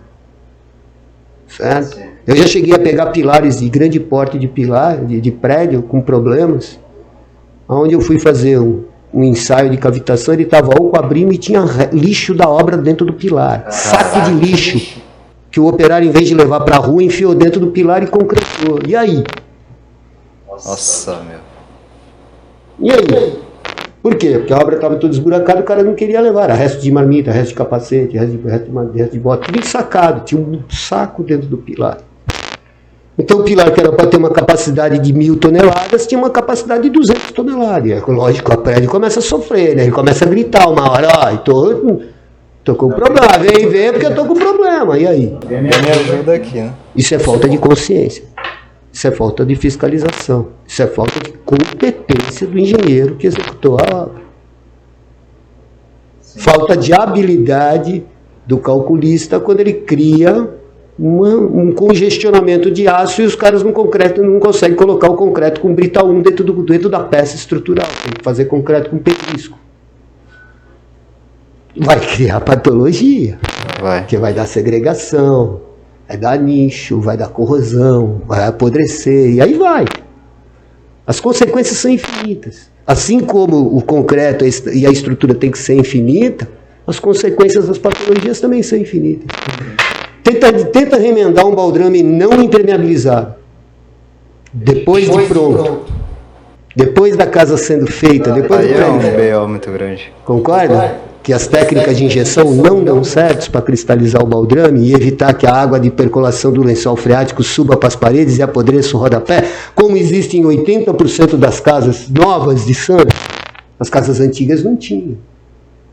Por quê? Porque os nossos antepassados pegavam lá o piche e lambuzavam as pedras antes de começar a fazer a parede, para impedir que a água percolasse para a parede de tijolo maciço. Hoje em dia, mesmo com tanta técnica, tanto Produto, pessoal o cara não passa nada. Não passa nada. E aí você vende a casa, dizendo que é as mil maravilhas, o cara compra, um ano depois a casa está toda podre, e ele vai tentar arrumar e vai ver que não consegue arrumar, vai ficar xingando o construtor. Mas o construtor já vendeu. E aí já é tarde para reclamar.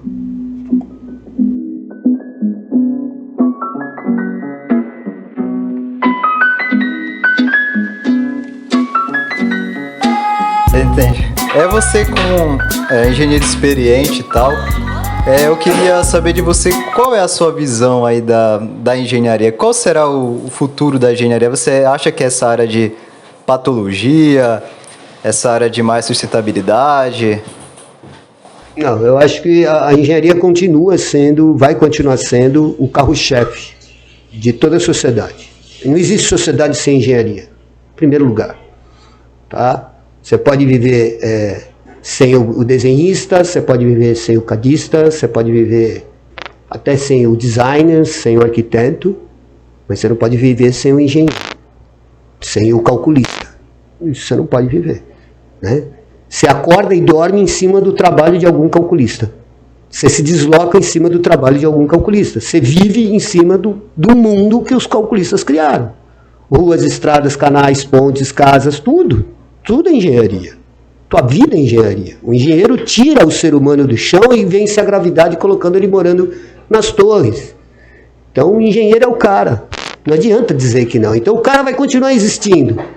Eu acho que a gente tem que lutar por uma revalorização da profissão, né? Infelizmente, lutar por essa luta pela essa melhoria, né, no padrão da engenharia passa pela proibição dessas escolas que fazem cursos só para lançar engenheiro no mercado, sem qualidade, infelizmente.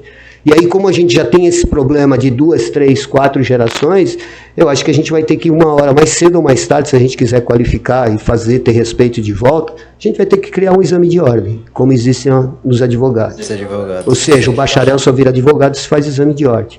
O engenheiro só deixaria de ser gerente de obras e poderia ser especialista em alguma área se ele fizesse um exame de ordem, ou para cálculo, ou para patologia, ou para hidráulica, ou para elétrica, para qualquer outra especialidade. Porque as faculdades de hoje só formam gerentes, tirando as faculdades públicas, né? Que são os templos sagrados ainda. Tipo UNITA, tipo São Carlos, né? Tipo Unicamp, tipo USP, tipo FRJ. Essas faculdades ainda formam os engenheiros do jeito antigo. Com carga integral, pesado, cálculo, o cara tem que sair sabendo resolver problemas. Não é só o mero TCC, tem que fazer o TCC mais o estágio, e aí vai. Mas você não acha que o cara que sai de uma faculdade particular, enfim, não sai de uma federal, ele não consegue, ao longo da sua carreira, com cursos, com experiências, se tornar um grande engenheiro?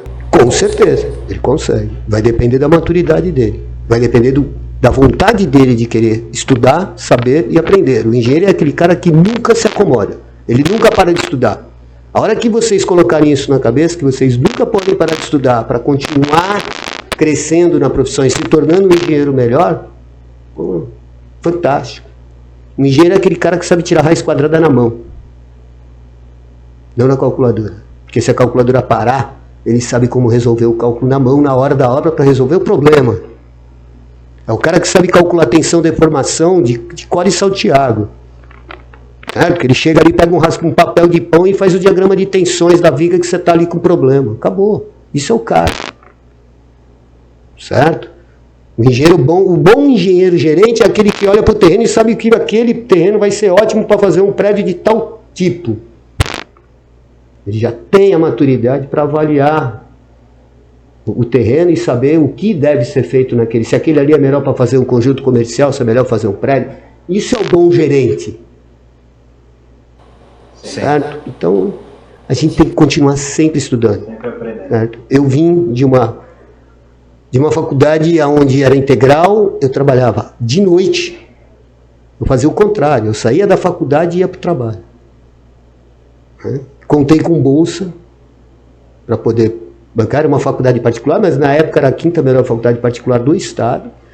Contei com bolsa para me formar, né? E no último ano ainda fui convidado a ser professor assistente dentro da faculdade, de tanto empenho que eu fazia dentro da faculdade. De tão bom aluno que eu fui. Então, quer dizer, eu me esmerei, eu abracei a engenharia. A engenharia é uma vida, você abraça. Você abraça a engenharia. Depois de formado, fui fazer as especializações, os meus mestrados e coisa e tal. Ou seja, eu continuei sempre estudando. Já estava dando aula e estava fazendo curso ainda. E aí? Já estava trabalhando na prefeitura e estava dando curso. Ou seja, sempre fiz os meus projetos, os meus laudos, mesmo trabalhando na prefeitura e mesmo dando aula nas faculdades e na ETEC. Então, o calculista é aquele cara que não pode se acomodar. Certo? E os melhores calculistas são aqueles que vêm do nada. São aqueles que não têm o pai pagão, né? O cara que paga, o pai para bancar. Os melhores são aqueles que vêm com o sofrimento, valoriza, e vai buscar bolsa, e vai buscar ensino, e vai buscar os cursos e coisa e tal, e ganha aqui para conquistar ali. Esse cara é o cara que se aprofunda, é o cara que gasta dinheiro comprando livro, não acredita na copiazinha na internet. Porque ele precisa do livro para saber aonde buscar quando tiver um problema, para estudar o que os antigos fizeram para melhorar aquele cálculo e para evitar os problemas de hoje. Então, por aí, ame engenharia, ame-a ou deixa. E essa é a frase do podcast, hein? Ame a engenharia, ame ou deixa. Ame-a ou deixa.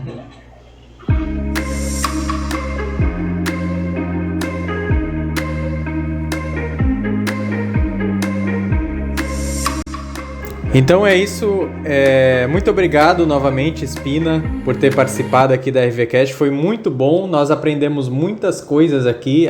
Quem está ouvindo até agora, né, quase 2 horas de puro conteúdo, né, a gente não enrolou, foi direto ao assunto, só que é muito assunto, né, para falar, muitas coisas realmente. Você foi uma grande participação aqui nesse 28º episódio da RVCast, espero tê-lo como convidado nos próximos episódios também para falar de outros assuntos. E por gentileza, pode encerrar e dar os seus dados para contato, o que a pessoa faz se quiser contratar o seu serviço, na verdade o que você faz, quais serviços você faz e o que o nosso ouvinte pode te contratar aí para fazer. Bom, Igor, em primeiro lugar eu quero agradecer a Acertou o nome. RB. Acertou nosso nome, errou da empresa. Grava de novo. Então, Igor, em primeiro lugar eu quero agradecer a RB pelo convite, por essa oportunidade de falar com seus ouvintes. Para mim é um prazer imenso falar de engenharia, porque é a vida, né? Engenharia para mim é a minha vida. Por isso que eu leciono há 30 anos, né? E sou patologista e calculista há 30 anos. Então, quem tiver com problemas, síndicos que queiram fazer laudos da Lei 441, ou laudos periciais, ou proprietários de imóveis que tenham que fazer laudos periciais por causa que estão começando a construir do lado das suas casas, quem quiser construir a casa nova e precisa de um projeto estrutural, quem precisa ampliar a casa, fazer mais pavimentos em cima das casas existentes, também é minha especialidade. Então contate o engenheiro Renato Spina, calculista, patologista, perito, né, e professor há 30 anos no mercado. Meu telefone é o 99-764-1222. Ou então o meu e-mail para contatos é o